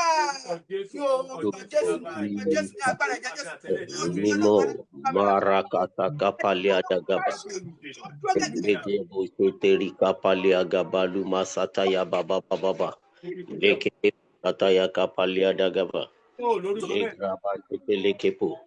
Master, Oboli Agavado Ayekepo, Bẹ́ẹ̀ ti pẹ́, ó lè fẹ́ dá dúró, ó lè fẹ́ dá àdúrà ìjọ ní gbọ́, irú ẹ̀dá bẹ́ẹ̀ tó bá Chetekepo, Rakale, Master lọ́wọ́ Tegebo, jẹ́ ní àjálẹ̀ Ẹ̀mí mímọ́ bá mi lù pa, Ẹ̀mí mímọ́ bá mi lù pa, Ẹ̀mí mímọ́ bá mi lù, Ẹ̀mí mímọ́ bá mi lù, Ẹ̀mí mímọ́ bá mi lù. Àmín. Mo gbàdúrà ní orúkọ Jésù nàgbà Jésù. Gbogbo ẹni tó dúró gẹ́gẹ́ bí balógun pàṣà láàrin àwa àti Ọlọ́run tí ò jẹ́ kí àdúrà wa kó tètè gbòògbé. Ní òru ọ̀gànjọ́ àwọn ọ̀run wọn àlùpà. Gbogbo ẹni tó dúró sáàrin àwa àti Ọlọ́run tó dàbí alátakò tó dàbí obstacles láàrin àwa àti Ọlọ́run. Ní orúkọ Jésù nàgbà Jésù iná ọ̀run yóò yà wọ́n ní orúkọ Jésù. Àmín Jésù. Gbogbo ìgbà tá a bá ti kanlẹ̀kùn àdúrà, ilẹ̀kùn àdúrà yóò Lórúkọ ọ̀run Jésù. yóò máa ṣí. Àmín Jésù. Àwọn ọ̀run yóò máa Àmín. wa yóò máa gòkè Àmín. ní orúkọ ńlá Jésù Àmín. Olúwa àti olùgbàlà wa. Àmín. Àmín. Àmín. Ní orúkọ Àmín. Jésù. Àmín lórúkọ Jésù. Hallelujah. Hallelujah. Hallelujah. Thank God, we give glory to God. Our daddy Oyewo, please lead us in 10 minutes prayer. Praise the Lord. Hallelujah. Praise the Lord. Hallelujah. Thank God for this grace tọ́lọ́run fún wa ní àṣálẹ́ yìí. Mo send prayer kan sí yín mọ́mì bóyá kò tí ì dọ́dọ̀ yín ni. Bẹ́ẹ̀ ṣe ń lead the prayer yẹn mo gbọ́ ohùn Olúwa pé ká fi ogun àkóbá bú. Ogun àkóbá Olúwa ní ká fi gbàdúrà. Ìkejì lélẹ́yìí tẹ́ mẹ́nu lé yẹn. Ohun tí mo gbọ́ ni pé ká dé pẹ̀lú olùfisùn. Praise the Lord. Hallelujah. Ẹ jẹ́ ká mú lẹ́yọ kọ̀ọ̀kan. Ẹ jọ̀ọ́ ẹ pariwo, ẹ gba àdúrà. Mo gbọ́ ọ̀rọ̀ ìránṣẹ́ Ọlọ́run kan ní Nàìjíríà ń bí báyìí. Ẹ̀rù dẹ̀ bà mí. Ọlọ́run lo ọkùnrin yẹn dáadáa. Orúkọ ẹ̀ tí lè máa jáde. Ṣùgbọ́n ńgbà tí àwọn èèyàn máa kóbá, ẹnìkan náà kàn ṣàdédé gbé ẹ̀mí yẹn wọ̀ tó lọ ṣe deliverance lọ́dọ̀ ẹ̀. Níbi tó ti ń ṣe deliverance fún ẹni yẹn, bó ṣe di pé ẹni yẹn àwọn tó bá guide ẹ̀ níbi tí ó ti rọ iná lù wọ́n dì mú dáadáa, ẹni yẹn láti forí gbá ibì kan. Ẹ wo ibi tí àkóbá gbàdà wá. Ọ̀rọ̀ yìí ti ṣẹlẹ̀ bí ọdún bíi 2 sẹ́yìn. Wọ́n ní ọkùnrin yẹn kó tó lè rí àánú gbà pé kéèsì yẹn pé ó parí, wọ́n kọ́kọ́ tì í mọ́ ẹ̀wọ̀n fún ọdún kan àti oṣù bíi 2. Ẹ wo ibi tí wọ́n gbà kóbá. Àkóbá lè wá from any angle. Ẹ jọ̀ọ́ ẹ jẹ́ ká jọ gba àdúrà yín ẹ̀yin ikọ̀ Ọlọ́run tó wà níbí. Ẹ jẹ́ ká gbà fún ara wa, ká gbà fún àwọn ọmọ wa. Torí mo máa ń ṣàlàyé pé tí ọmọ èèyàn bá wọ wàhálà, èèyàn náà ló wá wàhálà. Tí wọ́n bá kó bá ọmọ ènìyàn bì kan, ọkàn wa ò lè balẹ̀. Ẹ jọ̀ọ́ ẹ gbàdúrà yìí, ara ààbò ni. Olúwa, gbogbo ẹni tó lè kó bá mi, tó lè kó bá ya, tó lè kó bọ́kọ, tó lè kó bá ọmọ mi, tó lè kó bá iṣẹ́ ìránṣẹ́ mi, Olúwa yà mí yà. Ẹ sọ dàdúrà. Orúkọ Jésù. Ẹ̀mí mímọ́. Gbogbo ẹnikẹ́ni tó lè kó bá mi, tó lè kó bá ọmọ mi, tó lè kó bá èrú abáṣátáyà, ẹnikẹ́ni tó lè kó bá wa lórúkọ Jésù. Olúwa yà wá yà wọ́n o. Olúwa yà wá yà wọ́n. Olúwa yà wá yà wọ́n. Olúwa yà wá yà wọ́n. Gbogbo ẹni tó lè kó bá mi, tó lè kó bá yà mí, tó lè kó bá àwọn ọmọ mi, Olúwa yà wá yà wọ́n. Olúwa pín wa níyà. Olúwa pín wa níyà. Olúwa pín wa níyà. Olúwa pín wa níyà. Olúwa pín wa níyà. Olúwa pín wa níyà. Olúwa pín wa níyà. Olúwa pín wa níyà. Jésù Olúwa wa. Jésù Olúwa wa. Ẹ jẹ́ ká gba ìyẹn lẹ́ẹ̀kan sí i. Ètò tí Dáfídì ní fún Mephibosheth èrò gidi ni, ṣùgbọ́n alákòóbá ni Síbà. Dáfídì ni ó ní ètò rere fún Mephibosheth, ṣùgbọ́n nítorí ìmọ̀tara ẹni nìkan, ó ń jọ, ó dẹ̀ lọ bá, ó lọ sọ ohun tí ọmọkùnrin yẹn ò ṣe, ó dẹ̀ ẹ wò gbogbo, ó dẹ̀ fi èrú gba nǹkan lọ lọ́wọ́ ẹ̀. Ẹ jọ̀ọ́ ẹ jẹ́ ká gbàdúrà yẹn. Táláyàn bí alákòóbá.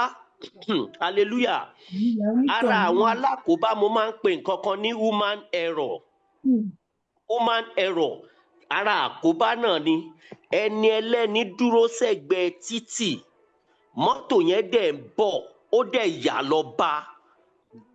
lọ bá ẹni yẹn ti gba visa, obìnrin yẹn àánú ẹ̀ ṣe mí, ó ti gba visa UK ní as at that time. Mọ́tò yẹn dẹ̀ lọ yà lọ bá ní express, mọ́tò yẹn dẹ̀ tẹ ẹsẹ̀ mọ́lẹ̀. Obìnrin yẹn ò dẹ̀ lè travel mọ́ torí for good 3 years kò lè jáde nínú ilé.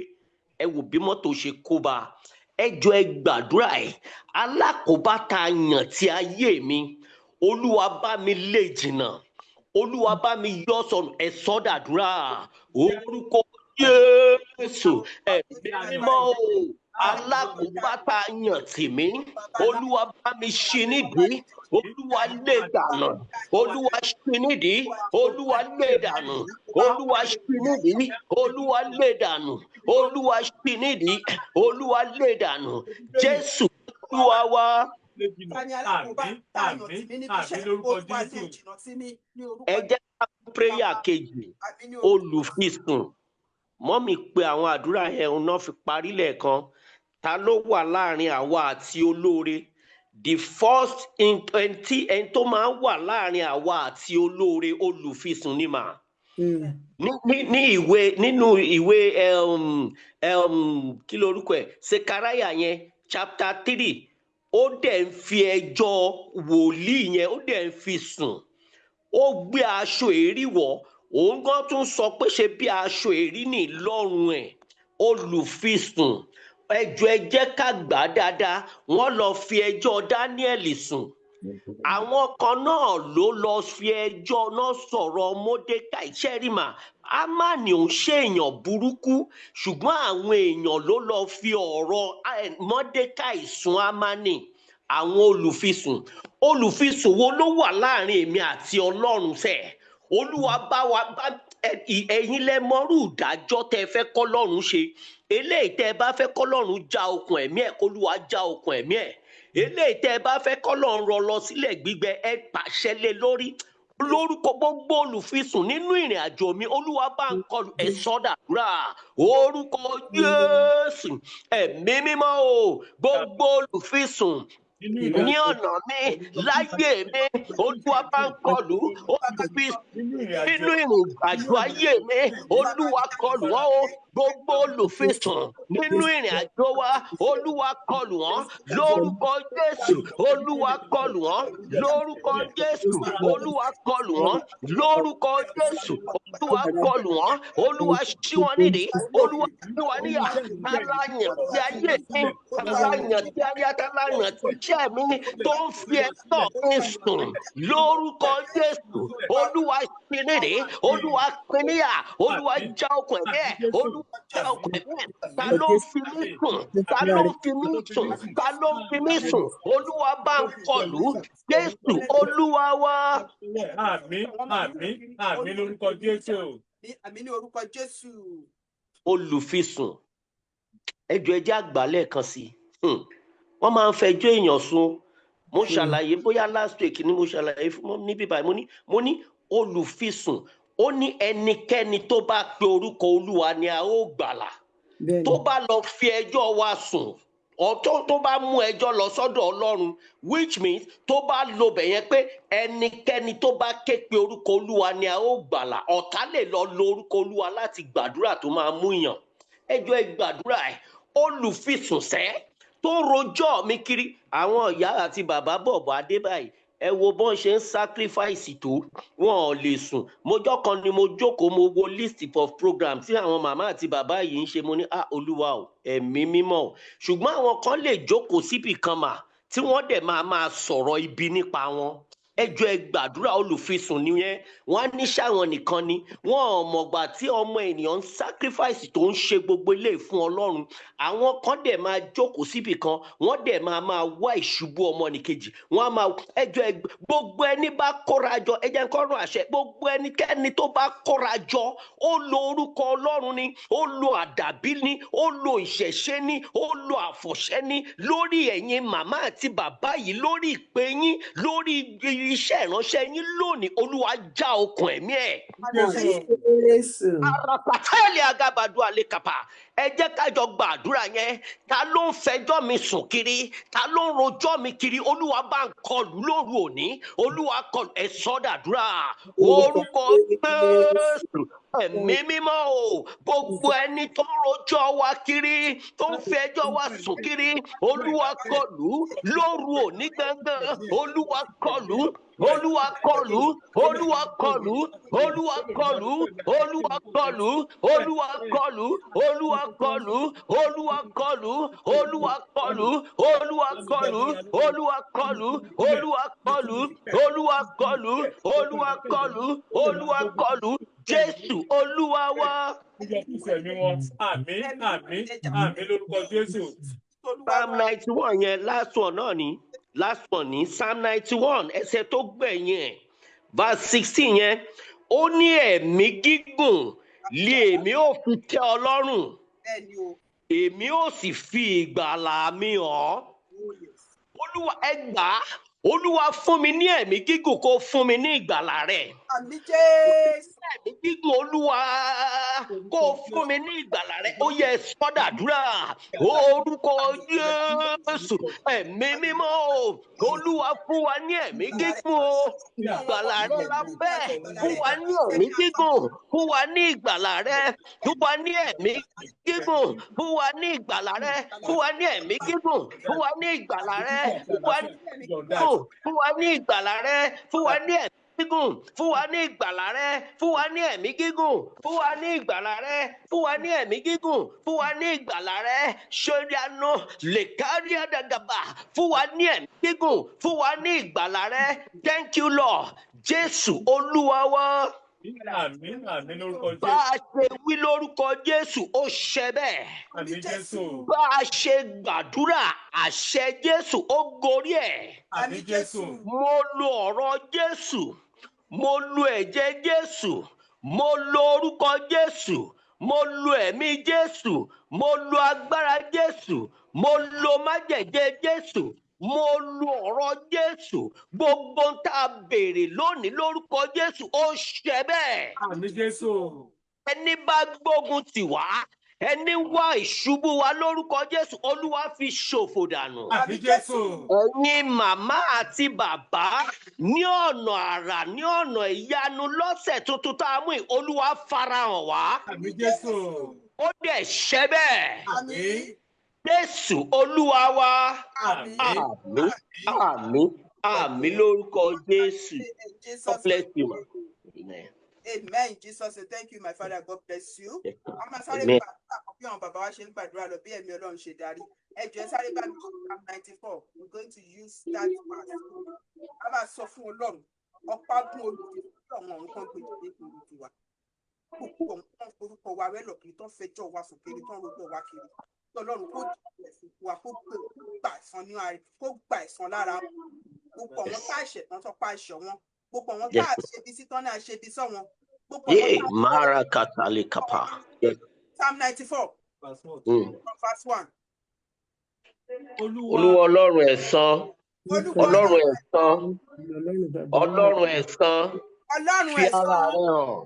Jésù olùgbèjà Fi ara rẹ̀ hàn. olùgbèjà olùgbèjà Gbé ara rẹ̀ sókè.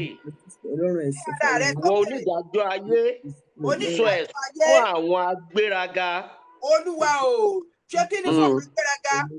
Sọ ẹ̀san fún àwọn agbéraga. Agbéraga ẹ jẹ́ ká sọ fún Ọlọ́run. Ọlọ́run ẹ̀san. Ọlọ́run ẹ̀san. Gbé ara rẹ̀ hàn. Onídàájọ́ ayé. Gbé ara rẹ̀ dìde. Gbogbo agbéraga tó ń bẹ nínú ayé wa. Gbogbo olùfisùn tó ń bẹ nínú ayé wa. Ọ̀pá olùfisùn Olúwa gbé dìde ní òru ọmọjọ́ yìí. Ó yá gbè wá níjà kó gba ẹ̀san fún wa ẹ̀san di àdúrà. Orúkọ Jésù. Ẹ̀mí mọ́ o.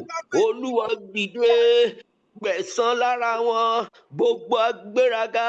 Gbogbo olùfisùn ayé wa. Olúwa gbẹ̀san lára wọn. Olúwa gbẹ̀san lára wọn. Olúwa gbẹ̀san lára wọn. Àwọn agbéraga ayé wa.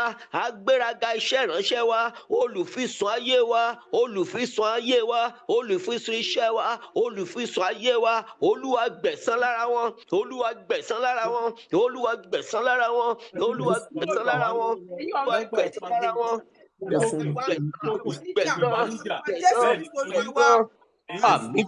Àmín lórúkọ Jésù. Ẹ máa sọ fún Ọlọ́run, àdúrà yẹn ti kún ẹ̀gbọ́n. Ọ̀pá bọ́ọ̀lù olùfisùn ẹ̀yin ọ̀run ẹgbẹ́ dìde torí tèmi ní àná. Kárabàṣẹ̀tẹ̀yẹ, yes. Ọ̀pá bọ́ọ̀lù olùfisùn ẹ̀yin ọ̀run ẹgbẹ́ dìde torí tèmi ṣe alẹ́ ní àṣálẹ́. Gbogbo ẹni tó fẹjọ́ mi sùn kiri, ó yẹ ẹ pè wá níjà, ẹ pè mí níjà, ẹ jáde lọ́kẹ́ ẹ lọ pè mí níjà, ẹ tán di àdúrà. Orúkọ Jésù, ẹ̀mí mímọ́ o. Bẹ̀bẹ̀ olórí ayé o, Jáde gbogbo olùfisùn tó dìde, Olúwa ẹ dìde, Olúwa gbẹ̀san wa lára wọn, ẹ gbè wá níjà, Ọlọ́run olùgbèjà, ẹ dìde níjà, ẹ má gbé ìgbè níjà, ẹ gbè wá níjà, ẹ gbẹ̀san lára wọn, gbogbo olùfisùn, gbogbo agbéraga, ta ni wọ́n gbóná wà, Olúwa ẹ kọlù wọ́n, Olúwa ẹ dìde ìgbè níjà, Olúwa ẹ gbẹ̀san wa lára wọn, Olúwa ẹ gbẹ̀san lára wọn, Olúwa ẹ gbẹ̀san lára wọn, Olúwa ẹ gbẹ̀san lára wọn, gbẹ̀san lára wọn, Olúwa ẹ gbẹ̀san lára wọn, Márakátálí àdàkàbà, Olúwa ẹ gbẹ̀san lára wọn, Ìrúbádúálé máa sàdákàbà, Olúwa ẹ gbẹ̀san lára wọn, lórúkọ Jésù, Olúwa ẹ gbẹ̀san lára wọn, Olúwa ẹ gbẹ̀san lára wọn, Olúwa ẹ lọ gbẹ̀san lára wọn, Olúwa ẹ gbẹ̀san níjà. Àmín Jésù. Orúkọ Jésù. Àmín. Ọ̀rẹ́ Jésù. Àmín. Àti agbára bàbá wa tọ́lú wa. Yes, Lord. Yìí lógo. Èní ní ọ̀sẹ̀ karùn-ún àdúrà tá à ń gbà yìí. Divine Shiloh hour.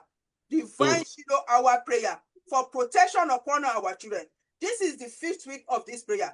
Father, I pray by the end of this, at the end of the 9 weeks, I pray that all our prayers shall be answered in Jesus' name. Amen. Amen. The Son of God shall be upon us and our household in Jesus' name. Amen.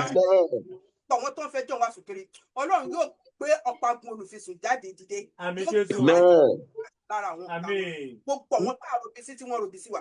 Gbogbo àwọn tí wọ́n ṣèkà sí wa. Gbogbo àwọn tá a fẹjọ́ ó ní kí ló ń bá wọn máa ń kọrin yẹn sọ pé wọ́n ní èmi ò sọ pé kí sẹ́nìkan má jà. Àwọn ò sọ pé kíkó lóko kó má roko. Àní kó lọ́jà kó má rọjà. Àní kó má lóko olódò kó má lọ sódò. Àìgbéwé sí ẹnì kọ̀ọ̀kan ṣùgbọ́n gbogbo ẹni tó bá ń gbèrò ibi sí wa ibi náà kó máa padà lé wọn. Àmín Jésù. Gbogbo ẹni tó bá ń gbèrò aburú sí wa aburú náà kó máa jẹ́ tiwọn. Àmín. Gbogbo ẹni tá a bá ro rere sí ire kó máa dé bá wa náà. Àmín. Gbogbo ẹni tá a bá ro ibi sí Ọlọ́run Elédùmarè ibi náà gbogbo bá a bá ṣe fẹ́ jẹ́ kó rí fún wa bẹ́ẹ̀ náà ni kó rí fún ọmọ náà. Àmín Jésù. Àmín Jésù. Ọlọ́run fi fún wa a ò ní fojú sunkún ọmọ. Àmín. Àmín Jésù. Àmín. Àní fara gbàwẹ̀. Àmín. Àmín. Ayé ò ní bẹ́ẹ̀ ni kankan wa. Àmín. Àmín. Ìgbà wa. Àmín. Àní rí ìbànújẹ́. Ẹja kálí àwọn bá ṣe lè pọ̀ jùlọ gbé ìwò bàbá yìí kò ní díẹ̀ ìbùgbé ẹnì kankan wa. Àmín. Olùgbẹ́lẹ́dùmarè á túbọ̀ ró wa ní agbára. Àmín. Agbára lójú àlá. Ẹ̀mí kíkún àlàáfíà ìfọkànbalẹ̀ Ọlọ́run yóò yàn dé ẹ̀fẹ́ nìkan wa. Àmín. Jésù Kristi Olúwa àti Olùgbàlà wa. Àmín. Àmín. Àmín. Àmín lórúkọ Jésù. Let us bring our water out. Our mommy, Awomuti, are you free for us tonight, ma? Yes, ma'am. Okay, pray upon all our spiritual items, our water, anointing oil, anything that we have, that we want the Lord to answer our prayer upon. Pray upon it, and remember all pregnant women and expectant mother. Prayer. Over to you, ma. God bless you.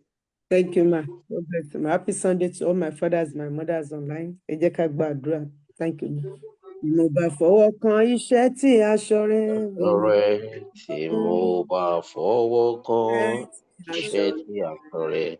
Tí mo bá fọwọ́ kan iṣẹ́ tí aṣọ rẹ̀. Ara mi ò yá gágá, ara mi ò yá gágá. Aláàánú ọ̀fẹ́ lórí ọ̀fẹ́ ọba tó pọ̀ nípa àti agbára ayé àṣẹ ọlọ́ba àdúpẹ́ yìí tó fún wa ní orí ọ̀fẹ́ láti tún ṣe lónìí sí Ṣílò Olúwa gbọ́ pẹ́ wọ Ọlọ́run. Gbogbo omi wá síwájú rẹ òróró ni ogbo tá a mú wá tá a fi gbàgbọ́ gbé wá síwájú rẹ Ọlọ́run Jésù Kristi ọmọ aládé àlàáfíà ẹ̀mí mímọ́ o gbogbo àwọn tá a gbé wá Olúwa ó yá fẹ̀jẹ̀ rẹ yà sí mímọ́ lórúkọ Jésù. Síwájú tẹlẹdùmọ̀rún ní jẹ́nikẹ́ni àṣà àti oníkàntún àwọn àgbà lọ bàbá mi máa gbé gbàgbọ́ ara wa síwájú rẹ Ọlọ́run o mo bẹ̀bẹ̀ àìsàn tí ń pani díẹ̀díẹ̀ àìsàn tí ń sápamọ́ sàgọ́ ara tí ń pani díẹ̀ lórúkọ Jésù lónìí ó lè fẹ́ yọjú èyí tó lè fẹ́ máa gbé mú ní àgọ́ ara wa ní orúkọ Jésù ẹ̀jẹ̀ Jésù ó yá porú ẹ̀ lórúkọ Jésù. Ọ̀bẹ Ọlọ́run Ṣílò wa nìyí ni Ṣílò wa Ọlọ́run àwọ̀ wa lórúkọ Jésù, orúkọ Jésù tí ń gbani, tí ń lani, tí ń woni sàn. A gbé ara wa wá síwájú ìwọ oníṣègùn lórúkọ Jésù, ẹ̀jẹ̀ Jésù ó yá máa wò wá sàn lórúkọ Jésù. Ohun tá a fi gbàgbọ́ gbé wá síwájú rẹ Ọlọ́run, bàbá mímọ́, abẹ̀bẹ̀, atún ọ̀bẹ Ọlọ́run, a fẹ́ kó sọ di ẹ̀jẹ̀ rẹ, ó ní ìtẹ̀dó ìlú ìdára, ó ní ṣùgbọ́n omi inú ẹ̀, ilẹ̀ ṣá omi inú ẹ̀ sì burú. Jésù kí ló burú nínú àgọ́ ara ẹnìkọ̀ọ̀kan wa, ṣe bí ìwọ mọ̀, torí bẹ́ẹ̀ la ṣe gbogbo àwọn nǹkan wọ̀nyí wá kó lè di ẹ̀jẹ̀ Jésù nínú àgọ́ ara wa. Gbogbo ohun tó ṣá tó burú nínú àgọ́ ara wa, omi mọ́ra náà korò, gbogbo ohun tó lè korò nínú ayé ẹnìkọ̀ọ̀kan wa lónìí, ẹ̀jẹ̀ Jésù ó yá máa sọ wọ́n di dídùn lórúkọ Jésù. Mímọ́ Olúwa yà wọ́n sí mímọ́ lórúkọ Jésù. Ó di wọ́ọ̀dìsẹ̀ sínú dọwọ́ rẹ, ìwọ tó bá nàrú, ó bá yàwó Elizabeth rú Ọlọ́run, bàbá mímọ́ àbẹ̀ọ́, ìyàwó Asẹ́rò bá wọn rú lárùyé Ọlọ́run. Àwọn obìnrin Hébérù kan tiẹ̀ tó jókòó bẹ́ẹ̀ ọmọ ti bọ́lẹ̀. Jésù mo bẹ̀bẹ̀ gbogbo aláboyún dọwọ́ rẹ ní orúkọ Jésù, bọ́n ti re, Olúwa jẹ́ kán sọ̀rọ̀ lórúkọ Jésù.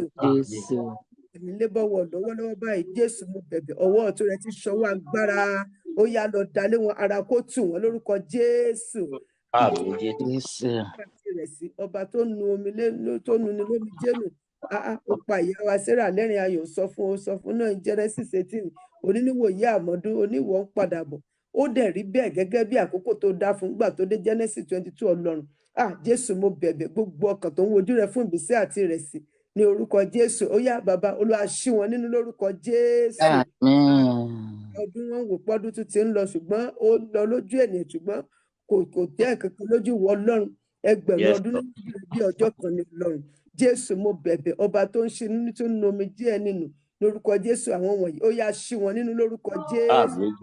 Bàbá mímọ́, àwọ̀ wa àgbàdúrà lórúkọ Jésù, ìwọ oníṣègùn ńlá, gbogbo ohun tá a bẹ̀bẹ̀, tá a képe ọ̀, tá a kanlẹ̀kùn fún lónìí, àdúrà wa jẹ́ kó wọ ní àṣẹ lọ lórúkọ Jésù. Ẹ̀wà jẹ́ kó jẹ́ ìtẹ́wọ́gbà lórúkọ Jésù. Ní Ṣílò ní ọ̀sẹ̀ tó ń bọ̀, orin ọpẹ́, orin yìí jẹ́ kó gbẹnu wa kan. Fún Ọlọ́run lókè ọ̀run, Jésù Kristi Olúwa àti Olùgbàlà wa. Àmín. Lórúkọ Jésù. Our mommy, God bless you. Before we do the Lord's Prayer, please, my mothers and fathers on the platform, I want us to raise up our voices and pray for one of our mother, for more strength and power, for healing. The Lord to touch every areas of our body, everything that the Lord has created in our body, the Lord to stretch forth his mighty hands, healing hands, to go and heal her. Our mommy, I don't want to mention the name, but our mommy, Renitama, on what I felt by Raffle, Ọlọ́run mọ̀ wọ́n. Ó fẹ́ jẹ́ ẹja ọ̀nù tara wa ká gbàdúrà ká sọ fún Ọlọ́run kọ́lọ́run kó jọ gbogbo bí okun ara ríro, ẹsẹ̀ ríro, apá ríro, ọwọ́ ríro, kí Jésù kó fi ọwọ́ rẹ̀, kó mú ọwọ́ ìwòsàn rẹ̀ sínú àgọ́ ara wọn, kó lọ. Ẹ bá wa sọ orúkọ Jésù, ẹ̀mí mímọ́, ìránṣẹ́ yẹn Olúwa lọ dáwọ́ lé wọn, ẹ̀mí mímọ́ lọ dáwọ́ lé wọn, Olúwa dáwọ́ lé ìránṣẹ́ yẹn, ìránṣẹ́bìnrin yẹn lọ dáwọ́ lé, àgọ́ ara wọn kó gba ìwòsàn, àgọ́ ara wọn kó gba ìwòsàn, ẹ̀jẹ̀ Jésù wọnú àgọ́ ara yẹn, ohun gbogbo tó nílò ìpààrọ̀ nínú àgọ́ ara yẹn Olúwa ẹ pààrọ̀ ẹ̀, ohun tó nílò ìpààrọ̀ nínú àgọ́ ara wọn Olúwa ẹ pààrọ̀ ẹ̀, ọwọ́ ìwòsàn látọ̀run kó wọnú àgọ́ ara yẹn, ọwọ́ ìwòsàn kó wọnú àgọ́ ara yẹn, ìwòsàn pípé kó wọnú àgọ́ ara màmá yẹn, ìwòsàn pípé kó wọnú àgọ́ ara màmá yẹn, ó pàṣẹ gba ìwòsàn, ó yẹ gba ìwòsàn, ìwà ìtàn jáde àmì Jésù. Àgbàdo máa sọ fún Ọlọ́run, àìsàn tó máa ń mú ẹ̀mí ẹni kúrú lójijì kó má ṣe wọ́n. Àìsàn tó máa ń fẹ́ ní wọn lójijì kọ́ lọ́ọ̀ má jẹ́ kó ṣe wọ́n.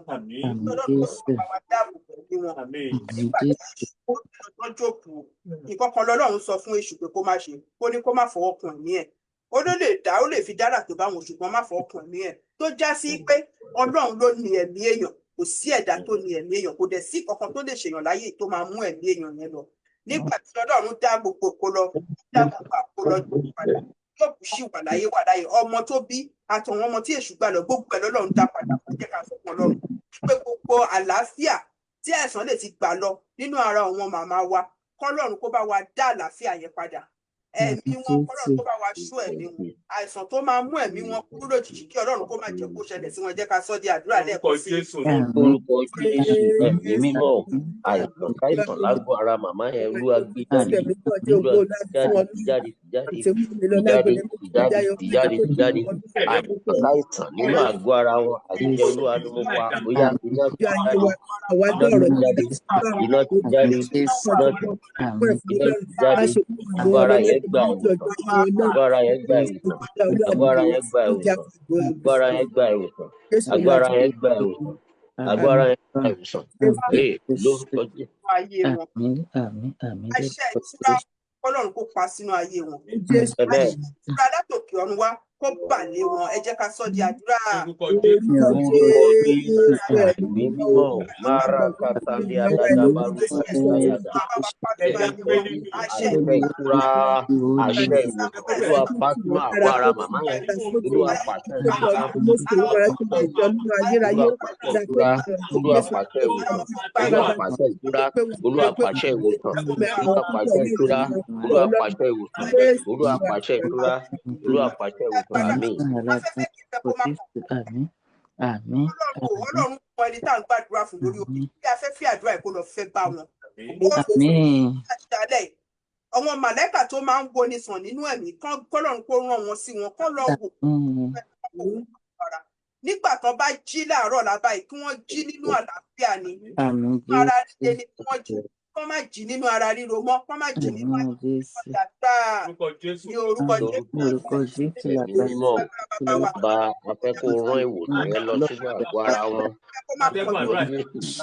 Pípé rọ sínú àgọ́ ara wọn báyìí. Wọ́n bá ṣe ọ̀la jẹ́ kọ́ rí ọwọ́ ìwòsàn rẹ.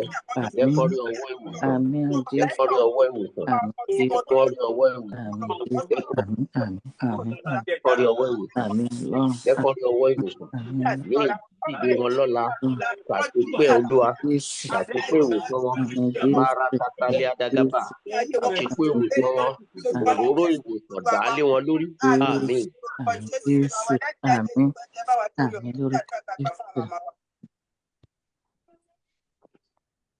Èmi mà. Yes ma. Yes sir. Orúkọ Jésù. Àmín. Pàṣẹ òróró ìwòsàn ọ̀run kó dà á lé yín lórí. Ó ní bí ẹnikẹ́ni bá ń ṣe àìsàn ó tọ wòlíì lọ́kàn dà òróró lé lórí. Òróró ìwòsàn ọ̀run kó dà á lé yín lórí. Mo pa gbogbo ìpè tó wà ń bí pọ̀ pátápátá òróró ìwòsàn lórúkọ Jésù á dà á lé màmá yẹn lórí. Lórí àkéte àìsàn yẹn ó yẹ ẹ dìde. Pàṣẹ lórúkọ Jésù ìwòsàn látọ̀run ó wọnú àgọ́ ara yẹn. Ohun gbogbo tó nílò ìpààrọ̀ nínú àgọ́ ara yẹn pátápátá lórúkọ Jésù Olúwa pààrọ̀ ẹ̀. Lórúkọ Jésù Olúwa pààrọ̀ ẹ̀. Lórúkọ Jésù Olúwa pààrọ̀ ẹ̀. Àṣẹ àìsàn yìí tí ìyè ni kì í ṣe títí ikú. Lórúkọ Jésù mo pàṣẹ tí ìyè ni kì í ṣe títí ikú. Healing, receive it now in the name of Jesus. Divine healing, receive it now in the name of Jesus. Thank you, everlasting Father, because you've done this for us. In Jesus' name, we have prayed. Amen. Amen. Amen. Mighty Father, what in heaven, hallowed be thy name. Thy kingdom come. Thy will be done on earth as it is in heaven. Give us today our daily bread, and forgive us all our trespasses, as we forgive those who trespass against us.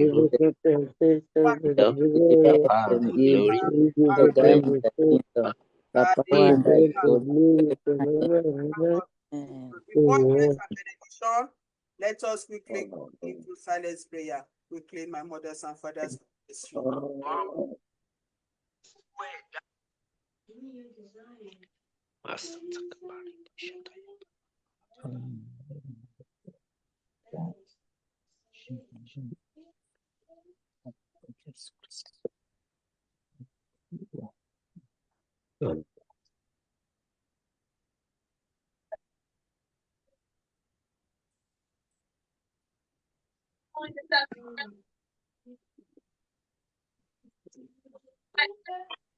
Àmín.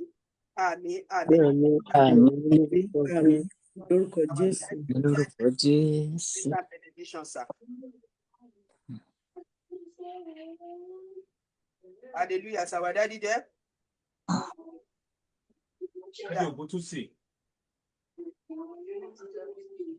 That is not the Papa, the senior Papa. Jẹ́ kí orí ọ̀fẹ́ tí bàbá. Mímọ́. Jẹ́ kí orí ọ̀fẹ́ tí ọmọ. Mímọ́.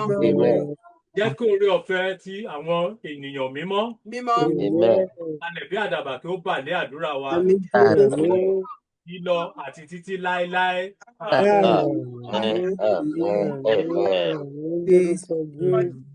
All goodness and mercy shall follow us. All the days of our life. We dwell in the house of the Lord forever. Amen. 777. Hallelujah. Hallelujah. Hallelujah. Hallelujah. Hosanna. Hosanna. Hosanna. Hosanna. Hosanna. Hosanna.